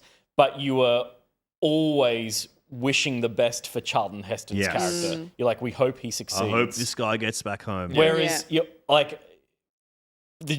maybe it's just because I don't love James Franco, but from the first film, I was like, I hope James Franco dies. Yes. And because I know what this film is, Wish granted. it's gonna happen. Yeah. So I'm in. And really from the first film, Caesar is the lead, at least from halfway through that first film. And he's the character you empathize with. Like you said. And you're right about the bleakness, because I've seen all three, but the third one really fell away from me. It's just fallen out of my brain, because first one is a little, not lighter, but it has to set up a lot of the lore. Are you talking about the new ones? Yes. Second you one got is Draco Malfoy mistreating Caesar in the zoo. Oh yeah, it's his comeuppance yeah. as well. Second one, fantastic. I was like, that was the one that really sticks out for me in terms of the location. Yeah, Cody Smith-McPhee and Jason Clarke, two Aussie That's right, battlers and doing that's it still- on the big screen. Yeah. And Gary Oldman. Was he in the second or third? He's in the second one. And then you got Woody Harrelson in the third. So that was the one that lost me. The second one I thought was fantastic. Really showed like the sort of interest of both parties, and they're just not going to work together. And it just, again, had such a sadness about it that I was like, this isn't going to work out well. Third one was a bit more battle heavy, I remember from memory. Yeah. It had a little more action in it. So this one, there are still humans in it. And we're getting a little bit of the sort of shadows of the original film in the humans are now non-talking kind of... They are primitive. Yeah, we've done the old switch has happened. Yeah. Hot. Oh, they're smoking. Their smoke shows these humans in their loincloths. In their loincloths. Yeah, and I think it's interesting, like, that right now on screen, we've got Proximus, who is like a new leader. And he's a mischievous bonobo, if you will. But I think it plays with a lot of... what I really like about the newer Apes films is like they play with a lot of the mythology and reconstruct things in new ways. And this is like... I had a great time with it. And cool. when I went to go see it in the cinema, it was just me and Richard Wilkins in there watching it on the big screen. What a dream come true. And why I would recommend everyone see this movie is Get There with Richard Wilkins. So I also heard, and there's going to be, apparently they're slated to do 9 of these in total, of this latest run. A saga, if you will. Like, I don't know if they're going to hit that mark, but it's not, we're doing 3, 4, 5 and see how they keep going. They've scripted, or apparently they have a story plan to do 9 in total, which is huge. But I'm totally behind it, because in my mind, this is my Avatar. Like, I was watching the previous films being like, this is almost an entirely digital cast in a lot of environments that are pretty much either, CG or partial CG. And I'm watching a film that has no humans or grounding, and I'm just totally transfixed. And the Avatar films are okay. The second one is amazing, but it's like, I just find this one has so much more, I don't want to say human vibes to it, but it just... I don't know, so much more relatability. It's a little more grounded, if you will. Yeah, but it's like there's just something behind the eyes of them all. It just, I felt so attached to all the characters and like I cared about them, and it was just like I didn't expect that. Well, they're our ancestors, they're not giant blue freaks. Wow. I know that's the obvious line. They're our progeny. But I One day think we'll it's- all become Na'vi, I think. Yeah, well, That's my theory. That's our final Essentially. evolution. I believe that. Yeah. I talked as well to the director, Wes Ball, and he was telling me about how they're going to release a version on the physical media, like the Blu-ray or the 4K UHD, where you can watch the entire film without effects. Like you can see it, like the actor and the characterization to give you a greater appreciation for what the digital effects and the graphics team does. Yeah. Yeah. I found that really interesting to watch. Like, even, I mean, we all like have seen, Andy Serkis and stuff do his Gollum stuff, but like watching the Avatar scenes, like when you see the actors perform and stuff like that, like it's especially Zoe Saldana. She's got such an expressive Incredible. face. Yeah. I just really, I love watching that stuff. Yeah. It's amazing. And is it weird now because Andy Serkis as Caesar in the previous ones mocapping for these, his character's no longer there. So is he out of a role now in terms of like, because he could be a different monkey. No, in this series, it's like he could just be another monkey, right? He could just come back whenever he wants. But they're like, he's got to be Pop on those ping pong balls. He's probably brother. 80% of the monkeys. But he's busy, right? He's doing his Gollum thing. He's doing the hunt for Gollum. There you go. Yeah. I hope they find that guy. I hope they find Gollum. He's in great shape. Oh god, yeah. And Like- he's cornered that kind of like he's the master of all that. I mean, he's done like a Vanity Fair something, whatever, for this film. and he was just talking about it's him demonstrating the walk and like the process of it, and it's always fascinating watching him work. But wearing a bunch of weights so that his limbs move in a way that he can't fake. Yeah. Just all like the tricks. I mean, I think watching that no effects cut of this film would be so amazing. Max shouting out that Andy Serkis was a consultant on this film. So obviously, he'd be the master at knowing all the tricks of the trade to be how to be best monkey. He owns a mocap business. Yeah, I mean, he just became the go-to guy for that stuff, didn't he? He didn't say he just owns a mocap suit. I'm like, I'm pretty sure he just gets around owning one, just slips into it occasionally and just gets around the house. Can we, before we move on from Apes, because I'm excited to see it. It's out now, right? It is out now in cinemas. You can see it at your what's your local review? marketplace. What's your scoring system? What's your how many Wow. Alexis out of? How many Alexis out of Toliopoulos? How many O's on the bonobo? Wow. Okay. On a 5 bonobo scale, I'll go 3.5 bonobos. Okay, that's pretty good. Yeah. Okay. It's a Solid. bono yes for Decent. me. Yeah. Yeah, nice. We have to talk about Mark Wahlberg. Yeah. Okay. Oh, The wow. Tim Burton. Oh, the Tim Tim Burton Burton one. stinker. It- It's a shocking film, but I watched the scene of Paul Giamatti. Wow, is that orangutan? I think he works in Tim Burton's. Yeah. It's the only thing that worked in that film. Yeah. The suits are amazing, and Oh, Mark yeah. Wahlberg is not. But Tim Burton creates such beautiful sets. And I wish that had worked, because the thing that I miss about, we love the CG from these new films. The thing that I miss about it is that The Simpsons captured so well is the stage theater of that era of filmmaking. Yeah. I pray that if they're doing that 9 format saga, if they go all the way to that final 3, then we go back to prosthetics. I think that'll be start to look a lot more plastic. Yeah. I mean, I think it's fun to drag on Mark Wahlberg, and I remember him being. He's forgettable in it, but that's the fact that he's surrounded by better actors in crazy prosthetics. So I never put that down to his performance. I just thought there's more going on here than plain white man being confused. But I also remember being at an age where I just didn't know, and maybe it was the access to reviews and all that. I didn't know if a film was a flop or not. I'd see it and go that was cool. I enjoyed watching the shit out of that. The Star Wars cool. prequels we all thought Yeah, were exactly. amazing. And so I remember watching that, and then years go on, everyone's like, that failed Tim Burton film. I'm like, did it flop? And I'd then find out financially it doesn't do well. It's a stinker. And then, It's a stinker. But I then will I'm say like, this. does I watch it every 4 years. Because I convince myself, I see what you say. You see that Paul Giamatti, you go, oh my God, this looks incredible. Yeah. And every time I go in going this is going to be great. And every time I go, wow, that's one of the worst movies in my opinion. So Yeah. okay. I saw it in cinemas with my mother, and it was the closest I've ever come to walking out of a film, even when I was a child. Yeah. I said, Mum, I can't handle what they're doing to the Franklin J. Schaffner original. I can't. I love you. hack I can it." see you as like a 6-year-old with glasses Yeah. and stubble, being like, I can't stand what I've they're never doing. gone through a phase of metamorphosis. I've been the same guy since Yep, day no, dot. fair enough. I've never changed. Interesting. All right, I'm going to go back funny. and rewatch That's that. so Helen funny. Bonham Carter is in it. Oh, yes, and Who are she's the- gorgeous. Who are the other main big players? Tim Roth plays Tim Roth, and yeah. Michael Clark Duncan, I believe, plays another evildoer. That's And right. Charlton Heston himself plays a monkey guy that dies. Does he? I think Does so. it? I think I it deserves think a so, yeah. rewatch. Just maybe Does it all that? Nah. Yeah, I'm sure you could skim it. skim it. Yeah. Yeah, You could skim it. it's bad. I've watched it. I'll watch it again probably this year. I love that you My have a time's four- coming back up. I like that you have like a 4-year clock that just Every happens. Olympics, I just feel like watching Tim Burton. I know Yeah, once yeah. Paris is happening, I know when I'm going to chuck on my duty of watching just Planet got a of the Apes 2001 or Olympics whatever. and a clock that goes off every 4 years. Is like, Oh. hey, watch this film, It buddy. stinks, man. It's so shit. Trust me, I fall for it every time. We'll watch it together. Yeah. Yeah, let's put it on right now. Yeah. So there you go. That's Kingdom of the Planet of the Apes is good. Tim Burton's Planet of the Apes. Don't watch it. Stinker. Gus, Fallout? Yeah, we should talk about that. We've been hinting at talking about this for a while. The Fallout series that was released on Amazon, and there's the car made out of AI on that poster. So not the best still to start on, but that's okay. This was the series that dropped all at once. And we won't go into heavy spoilers, but I think most of us here have all watched all of it. Steph, you've dabbled, but kind of fallen off. I think I know where you were when that happened, or where in the show, because I had a similar reaction to it. This has had overall positive reviews. I mean, I've enjoyed it. It's very violent.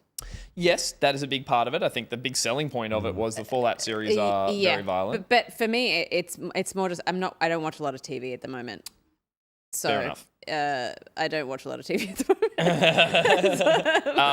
Well, a lot of people have been watching this and raving about it. It is a spin-off, or not so much a spin-off, but it tells a story in the Fallout universe that the developers have come out and said kind of sits alongside the Fallout universe, not any direct, I think, characters pulled from it, or if they are slights of interpreted versions. I, just for my little personal journey with this, I was excited to start and I really enjoyed the first 2 episodes. And then I had a little bit of a falling off due to some, this is such a Gus thing to say, but some of the production design started to feel really repetitive. And I was like, this feels like one of those shows where they've got their 2 set pieces and they're just going to keep walking around. There was a lot of wandering, and I know that's what Fallout's about. And I was like, they're going to keep wandering these same 3 sets and bumping into each other and just missing each other, which infuriates me in shows. Sure, yeah. However, I did really, and again, the characters we're seeing here are the 3 main characters: the Vault Dweller, the Ghoul, and the Man of Steel. What is it called? The Knight from the Brotherhood of Steel. Yeah. I found their stories in that order the most interesting. Hers, then the Ghoul, and I really didn't care for the Brotherhood of Steel storyline. I found that kind of quite plotting and not as interesting. I did really enjoy the show when it moves on to its major location, which is when they get to the blown up town and another vault. I don't want to spoil anything, so I'm talking in a few circles there, but it does go into the Fallout style blown up city wasteland, all that grey shit that you hate in those Bethesda games, but rightly so. And it started to feel like the story had some weight to it. There's a big mystery carrying through the whole series, as is tradition with a Fallout narrative, which again, we won't spoil, but it does a great job at kind of like having echoes of the storylines from the Fallout games from 3 and 4 and New Vegas. And yeah, once I got to the end of it, I was like, they do that thing that all these new series are doing these days, Rings of Power or whatever. They get to the end and they're like, we've set up all the pieces. We've got our location. You're invested in all these characters. Do you want another series? And at the end of that point, I was like, yeah, I do actually now. So yeah, I will just say it had a little bit of meandering in the middle that really did start to piss me off a bit. I don't know. Did anyone else feel similarly? Wow. I just- never felt pissed off. I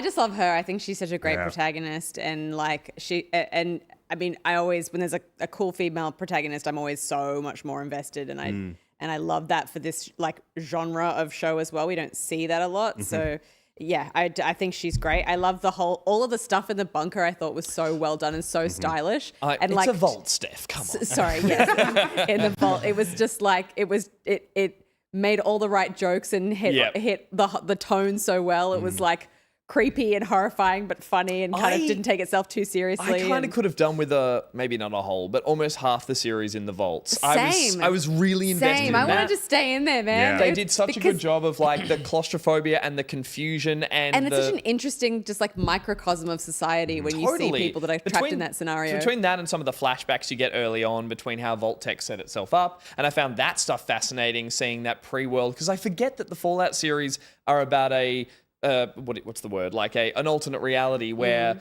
retrofuturism. That's 1950s. it. And the main part being that they didn't invent. Someone help me here. It's like they didn't invent the thing that. So they have all the light bulbs with the buzzers in them. They have that instead of the transfuser or whatever it is. It's a thing that's in real life that kind of pushed technology forward. It's not even on the tip of my tongue. I've never learned the have thing they're AC, talking but about. Silicon chips. I think it's transistors or something, but it's like they worked out that the Fallout future is if you never invented transistors or something, this is what technology would continue as. So it would still be futurism, but it would be in this kind of lo-fi light bulb CRT style. So I forget that it is that future that then goes forward in time. And so it does have that sort of a universe on a universe vibes, which I loved. I feel like, I feel like you couldn't spend half the season in a bunker. I wonder if are there like flashbacks and stuff to scenes? And it continues with Walton Goggins' character, the Ghoul, who again is just chewing up the scenery both when he's human and ghoul form. And there's the flashbacks as to his involvement in origin story. Yeah, and the origin story is his involvement, or he just sits parallel to Vault Tech setting themselves up. And again, that's something that might have been touched on in the games, but I don't recall or if it was all on a terminal that I didn't read properly. So I really love that. Even an audio Not log enough terminal somewhere. reading in this. and then look, little splashes of Ella's character. I forget the actual character's name in the show, but her little adventures as the sort of aimless warrior, aimless wanderer who starts to become a little more savvy to it all.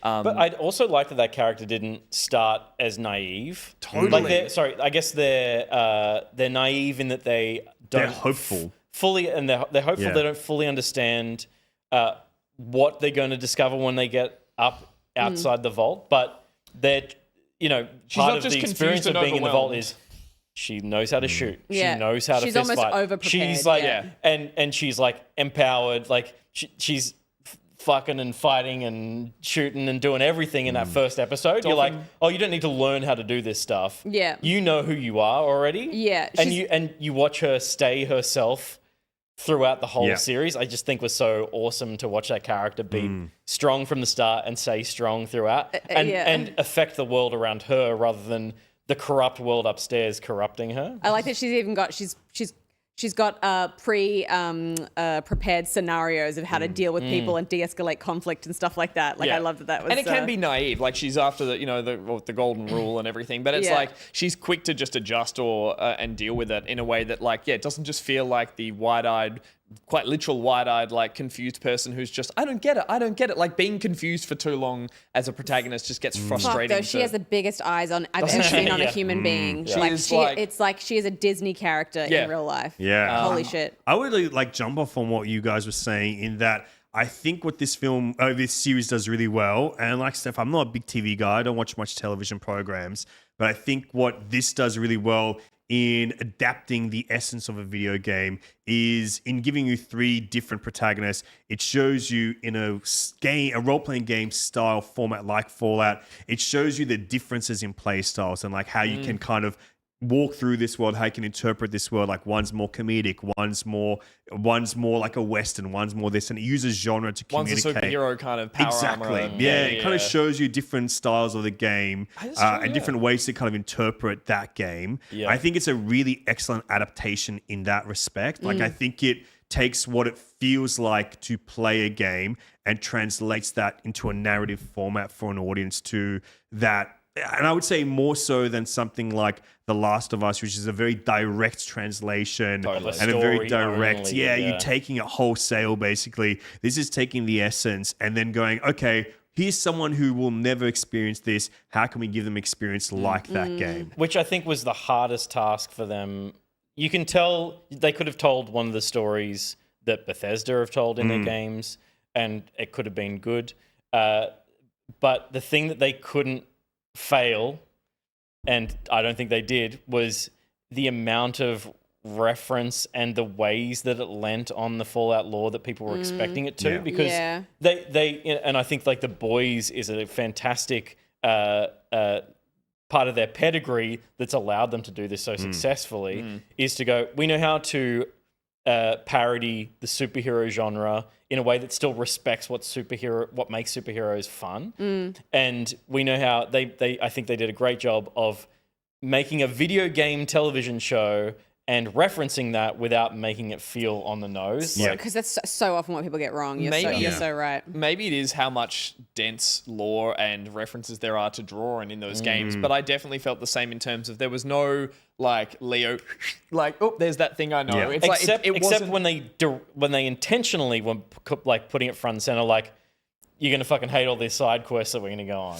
But in a way that just lands because Goggins delivers it well. Or There's a scene later tonally on. feels right. There's a scene later on where just some characters meet some strangers and they just have a really awkward standoff that just keeps getting more awkward until it sort of ends in violence. And you're like, that wasn't a moment in the game, but I know what it's showing me from the game. I remember experiences that sort of feel like that. And speaking of which as well, I do remember now, I'm like, what the fuck was the story actually by the end of it? And that for me is what Fallout games are, Yeah. 3 and 4. At the end, they were well like, put. here's the, here's the MacGuffin, and here's the big bad, and here's what's happening, and here's the twist. And I'm like, I think I was just tuning out by that stage because the story stopped becoming a nice microcosm of a story, and it became the big overarching stuff. as I said before, it definitely left me going, I'm ready to see where this adventure goes. Yeah. But it also got to a point of just like, I don't care what the big bad is. Like, you're there to just carry forward the narrative. Even this thing was never in the games. It was like the idea that holding your thumb up and if the cloud was bigger than it, that was like a fan theory that they then picked up and ran with. Yeah. And I love that they kind of solidified that as like canon in the series. Totally. That's a nice way to incorporate like game lore and fan service kind of into a TV show. And to put a pin in it, it's like it has done that thing of I was itching. I know the games aren't as fun as the show, but I was itching to play the games while I was watching it. Everything that was happening, I was like, I kind of want to jump back in. I played a little bit of 76 just to kind of like get my feet wet. The music too puts you right back in. And all I wanted actually was just 10 minutes of walking with a gun on an old road, listening to crackling radio. And I was like, shot something. I was like, that's all I needed. That's fine. I'm not going to go back into 4. I might play a bit of New Vegas. But the fact that the player base for those games all across consoles and systems has blown up. And it's just like, God, it must be a nice feeling, both developer and showrunner, to be like, wow, that was maybe something we thought might happen, but we did not expect it to land this hard. I was definitely looking at all my systems like, please let me play one of these, please. Yeah, no. Why isn't this on Switch? I just want to play Fallout 3 or New Vegas or something.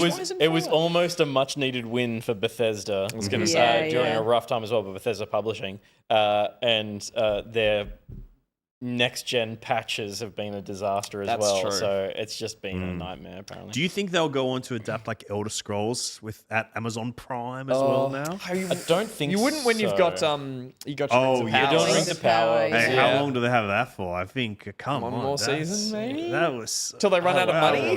God. Potentially. Oh my God, that was one of the great disappointments of my life. I really liked it. Are you serious? Yeah, I loved it. I thought it was one of the biggest snoozers. I literally fell asleep watching it at 4 p.m. in the afternoon with the sun blaring against my face. I mean, I totally see why it's not for everyone. I just was so excited to see more Lord of the Rings on screen. Well, now we'll hunt for Gollum and we'll experience it all together. Let's hunt for Gollum, shall we? I have thrown a curveball at production because... Before we get into that, Pete, can you just double check the neon?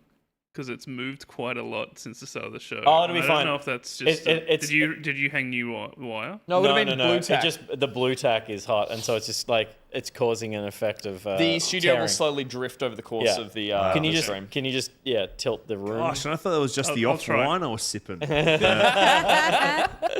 I did throw a curveball at production. Pray tell. Because it came up earlier because we were talking about the new Assassin's Creed Shadows.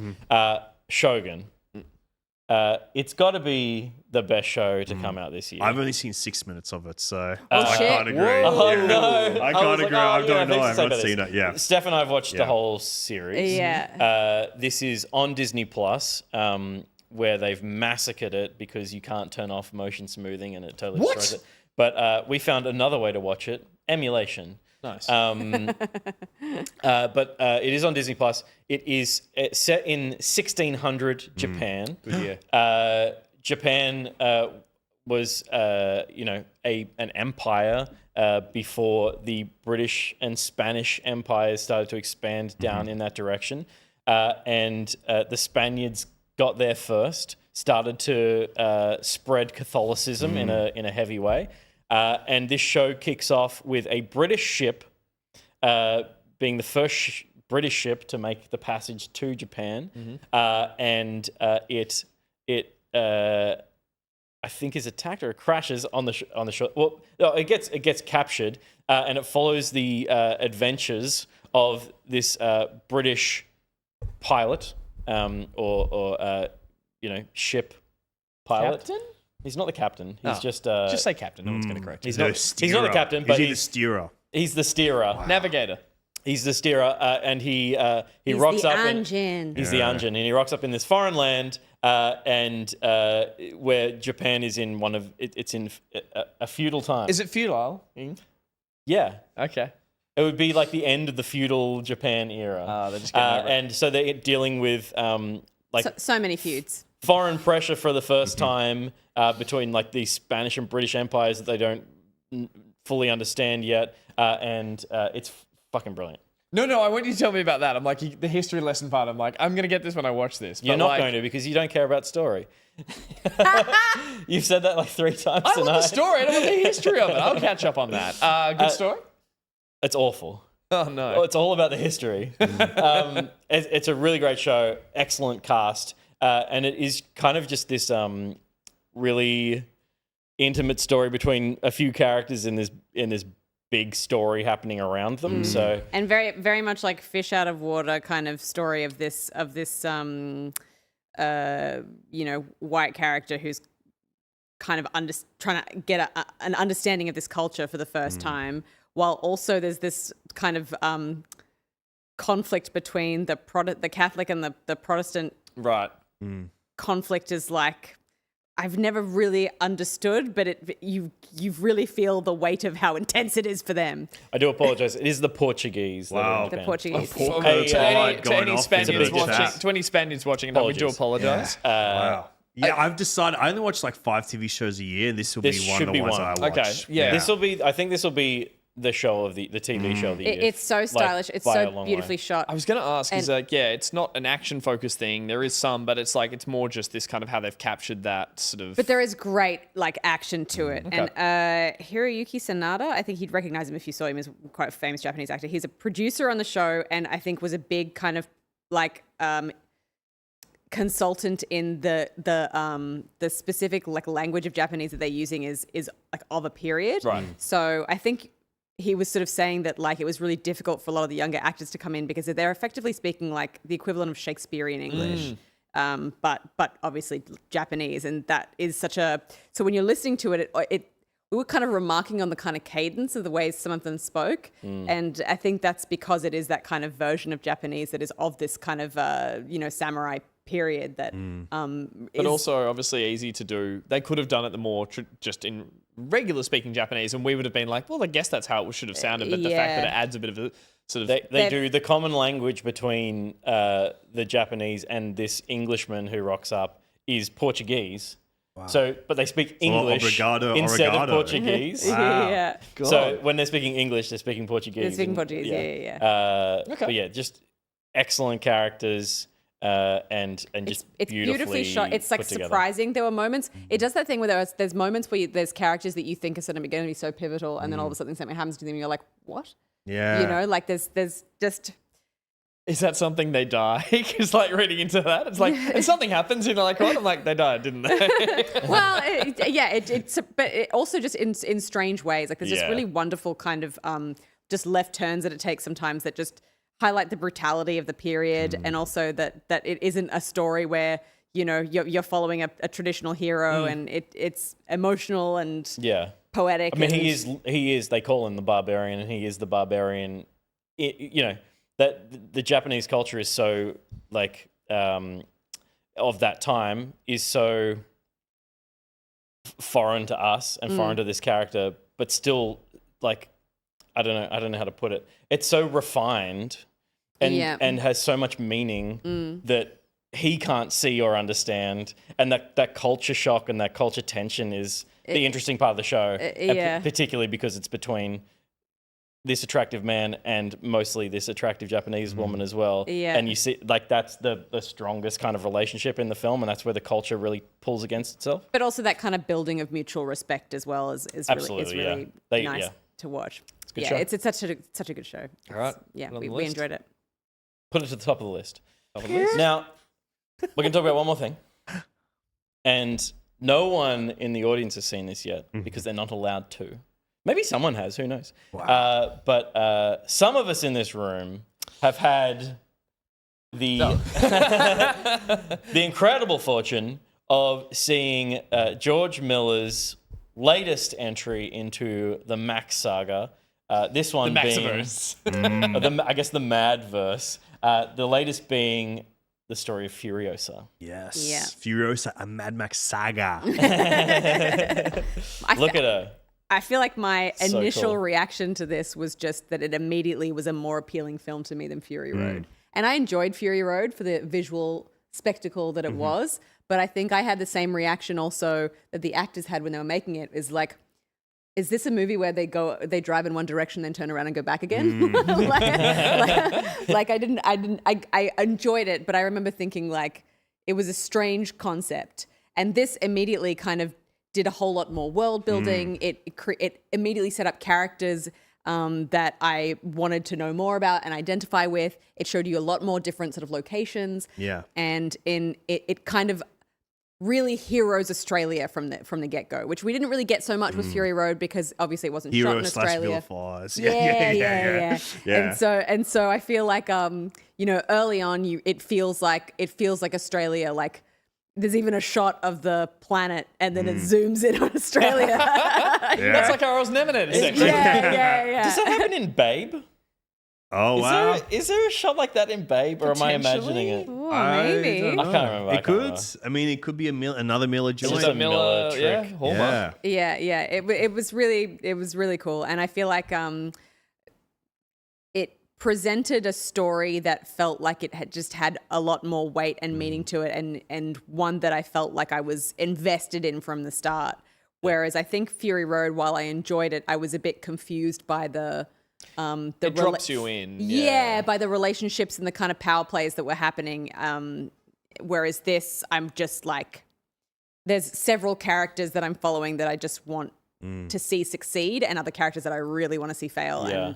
And I just loved it. I definitely get the sense that there is more character in this film than there was in Fury Road. Yeah, unexpected role for Chris Hemsworth as well. I've not seen him do that kind of part. I think it's the best performance of his career thus far. Yeah? I think he really unlocked something new with Dementus and an aspect of himself as a performer that I've not seen before, which is like this like a lot of really interesting physicality. Yeah. Where it's different. Like I really think everything you said is so well put, because for me it captures two things. Like, one is, if you love Fury Road, it's that kind of like stripped back narrative of just action speaking and using visual cinema to communicate really directly to an audience.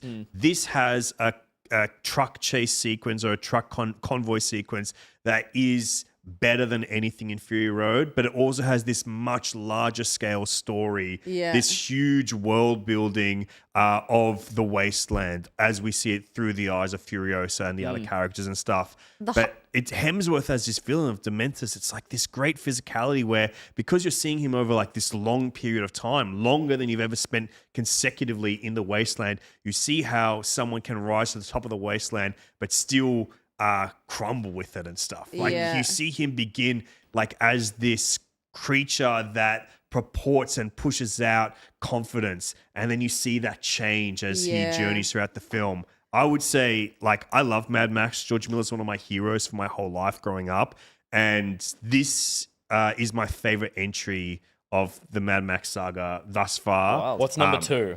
Number two, probably tie between Mad Max 2 and Fury Road. Yeah. I love all of them. But they this all hold to me a is kind very of special place in terms of like where they were. They're all so different, though. That's aren't the they? thing, and it's like, how many other series are there that have these kind of like saga-esque, but a little unplanned? Like, it's just happening. Like, the first one's a sort of a student film. The second one is this skyrockets to fame. The third one goes a bit too weird, and then it's like, but it's wonderful that there isn't a cohesive nature. I mean, this is probably between 2 and 3 and Fury Road and this. These are the closest ties. But I think about it like a band that puts out albums in I was different going to eras. say, I want to see the Twitter thread that is Mad Max films as Radiohead albums. Yeah. And just pair them with the album. I think giving Chris Hemsworth a prosthetic was the right move. Yes. I think with characters that particularly are known for being good looking and like handsome leading men, to kind of push someone into that realm where they want to kind of really transform into someone else and try something. Yeah, and try you something. You just have to shape the audience's perspective of not pushing other characters they've seen. I hate it when I see a Russell Crowe do a Robin Hood and just be like,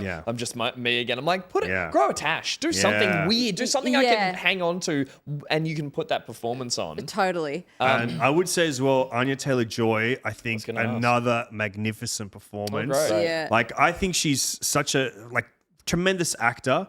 But as well, he using body language to express because there's a character that's like a lot of internal struggle for this character, and obviously external struggle because it's a freaking action movie set in an apocalyptic wasteland. Yeah. But a lot of that time is like closed off, or she's wearing masks and stuff like that. Yeah. So it is a lot of her using body language to externalize like internal thought and internal like character process and struggle. I think for her and Hemsworth, like career best work. Best work. Awesome. You were saying, And for George Miller as well, probably career best work. Yeah, he has. He has such an interesting directorial perspective, and I feel like I really saw it in this film. A lot of his shots, I was like, this is so George Miller. Like what's happening now feels strange, but artistically deliberate, and I respect it. he also, I was going to say when you were mentioning that like there's a lot of emotion that has to come through the physicality in the actors. Miller also has such a wonderful. What was the word you used before we started? When it was that a little bit like Baz Luhrmann. Maximalism. He's one of the great It's like maximalists. he can get a camera to kind of punch in on eyes and whip around and kind of stay with someone's particularly. that shot in Mad Max 1 where you see that eyes explode pop, out of it's her like, head. He does it. But he can now, I'd say, as a developed and aged director, he can now do it in ways that do tend to lean towards manic, panic, stress, and action. Yeah. But he can still whip the camera with moments of like just emotion that can mean that the characters can look frenetic, but the camera and the direction around it can carry that too. And so it feels wacky if you're not paying attention, but when it works, it's like, And the whole thing was shot in New South Wales. I assume Stockton. I think. Did they do any in Broken Hill? Because that was kind of where they famously shot too, and so I imagine they did some. They must of have it shot there. around. Like there would be a lot of studio stuff as well for this one. Yeah. But it's like a lot around New South Wales. At the premiere, they said it was all shot in New South Wales. But maybe. It would be still all shot in New South Wales. Okay. I would also say Alila Brown, who plays young Furiosa, incredible actor, great performance, and that's how you meet the character in this. And then also Thomas Burke, who is an English actor, best known for more kind of like austere art house stuff. Like he's in The Souvenir. He's like the Joanna Hogg film, and he also I think he plays Orson Welles in Mank. But he is playing Praetorian Jack, who is kind of the closest to the Mad Max of this film, and he is like just embodying this kind of something so cool and stocky. And I just did not even know he was going to be in this film. And so How good. I think it's really great work. Feels very Australian. I loved it. And I'll give a little shout out. I interviewed George Miller and Anya Taylor-Joy and Chris Hemsworth, and they'll be on my show, The Last Video Store, next week. Amazing. So we've got a big Furiosa week ahead of us. Fantastic. Can I ask, did you miss Charlize Theron? Because I loved her in Fury Road. And when Furiosa was announced and we knew it was going to be a younger version of that character, it was like it seemed obvious from the start they were going to be looking for someone younger to play the role as well, because it's through her teen years and into her adulthood. So did you does Anya create her own version of Furiosa, or do you see it's that distinct. Charlize character in there? It's distinct, I think, while I talked to her about it, she talked about how she did not communicate with Charlize Theron until after they'd performance because of her respect for her and stuff. So she kind of want to like put her own mark on there and how she can interpret Furiosa through her own work and stuff. Also so, makes sense. Like the usual thing of just tuning into that pod. Yeah, tune in. Versus going to the actor and just being like, tell me how to do it. And it's like they were making it up on the spot too. It's not, they aren't that person outside of the film. So it's like there's not much to draw from. The last thing I just wanted to say is that I'm actually really excited that it is this sprawling saga and stuff, because I loved how Fury Road was such a, elevator pit. Like it's just this sort of, it's a one room kind of movie. It's like it happens in a car chase.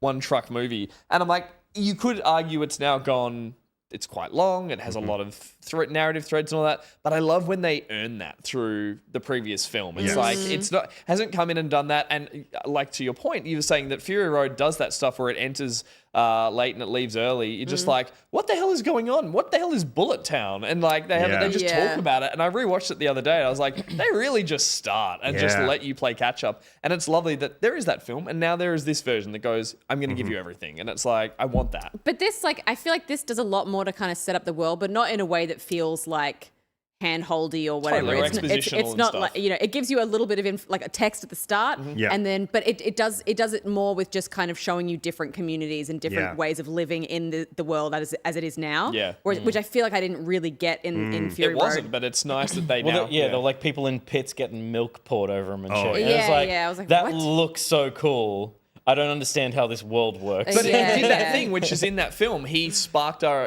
interest Yeah. by Yeah. going, "What is going on here?" And it's like, not really going to tell you, just going to show you snippets of it, and you're going to fill the rest out. And now it's like, Yeah. well, now he's allowed to do that because it's George Yeah. Miller, and he fucking made this universe. He so. is such a good visual communicator. Like that's what he does best. He is an expert on story and how to present that and communicate it through cinematic language. I think that's what he nails so hard here.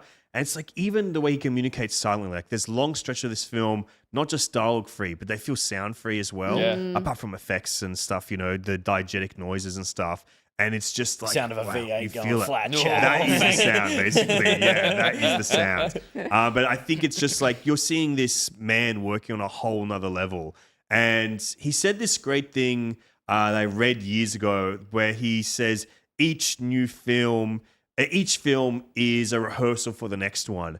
And with 3,000 Years of Longing, the previous film he made, being quite literally about storytelling and why we tell stories, I think he strengthens those skills even more going into something as, dare I say, something paraphrasing and quote from the film, he makes it epic. Absolutely, he makes it epic. Hell yeah. Good. Did you find that when you interviewed him? That was the vibe you got? Because that's what that's the vibe I got when I interviewed him. Oh yeah, I felt everything. I felt the magnetism, the presence did I. of Dr. George, the good doctor. Indeed. Yeah, and I hope one day we all live to see a day where we all get to interview George. I hope that You will get happens. your turn. Yeah, I hope so. I hope so. So that was, I'm going to say the titles of the things first before I say the title of the segment Good and idea. play the card. Furiosa, Shogun, Fallout, Kingdom of the Planet of the Apes, and those were pocket watches on other screens. Lovely.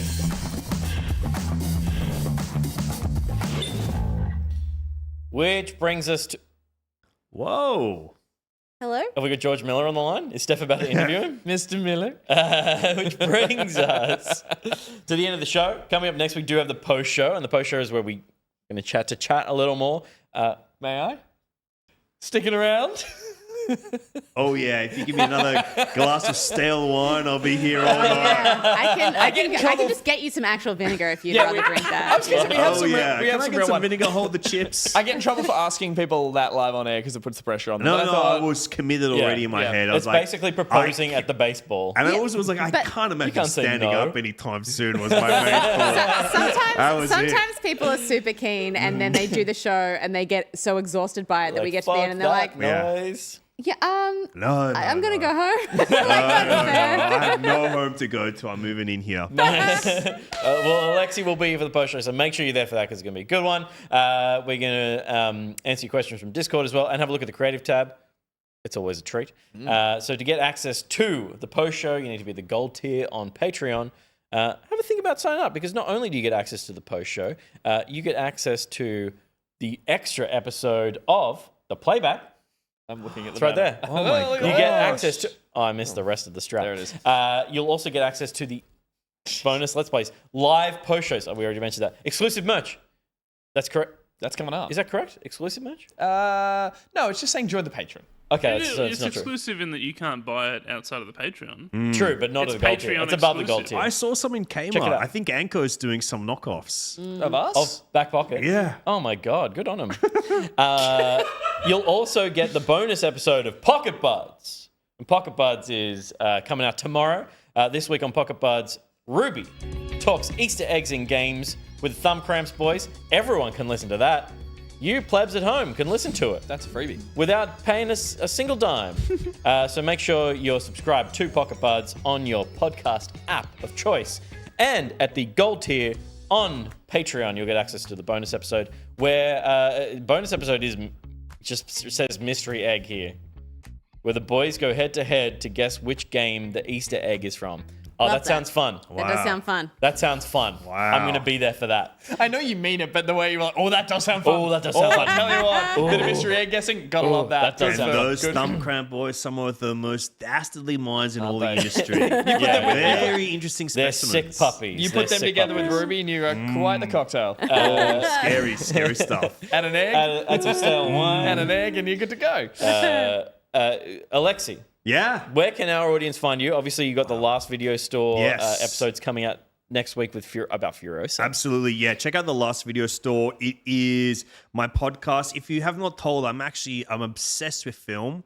A lifelong obsessive of cinema, and I'm one of the most respected voices in cinema in this country. True. I said that Fuck yeah. sarcastically, but it actually probably is You true genuinely these days. are. true, mate. The It amount of probably is podcasts true. I listen to where I hear friend of the show Alexei Toliopoulos, Yes. I'm like, every time I'm like, oh, well, we can say that now as well. Of course, now Can I'm a bestowed friend upon this show. Yes. But yeah, basically, usually that show is talking to interesting people about their favorite films, and I do so in the style of an old school video store rental combo set in the last video store of all time. Love it.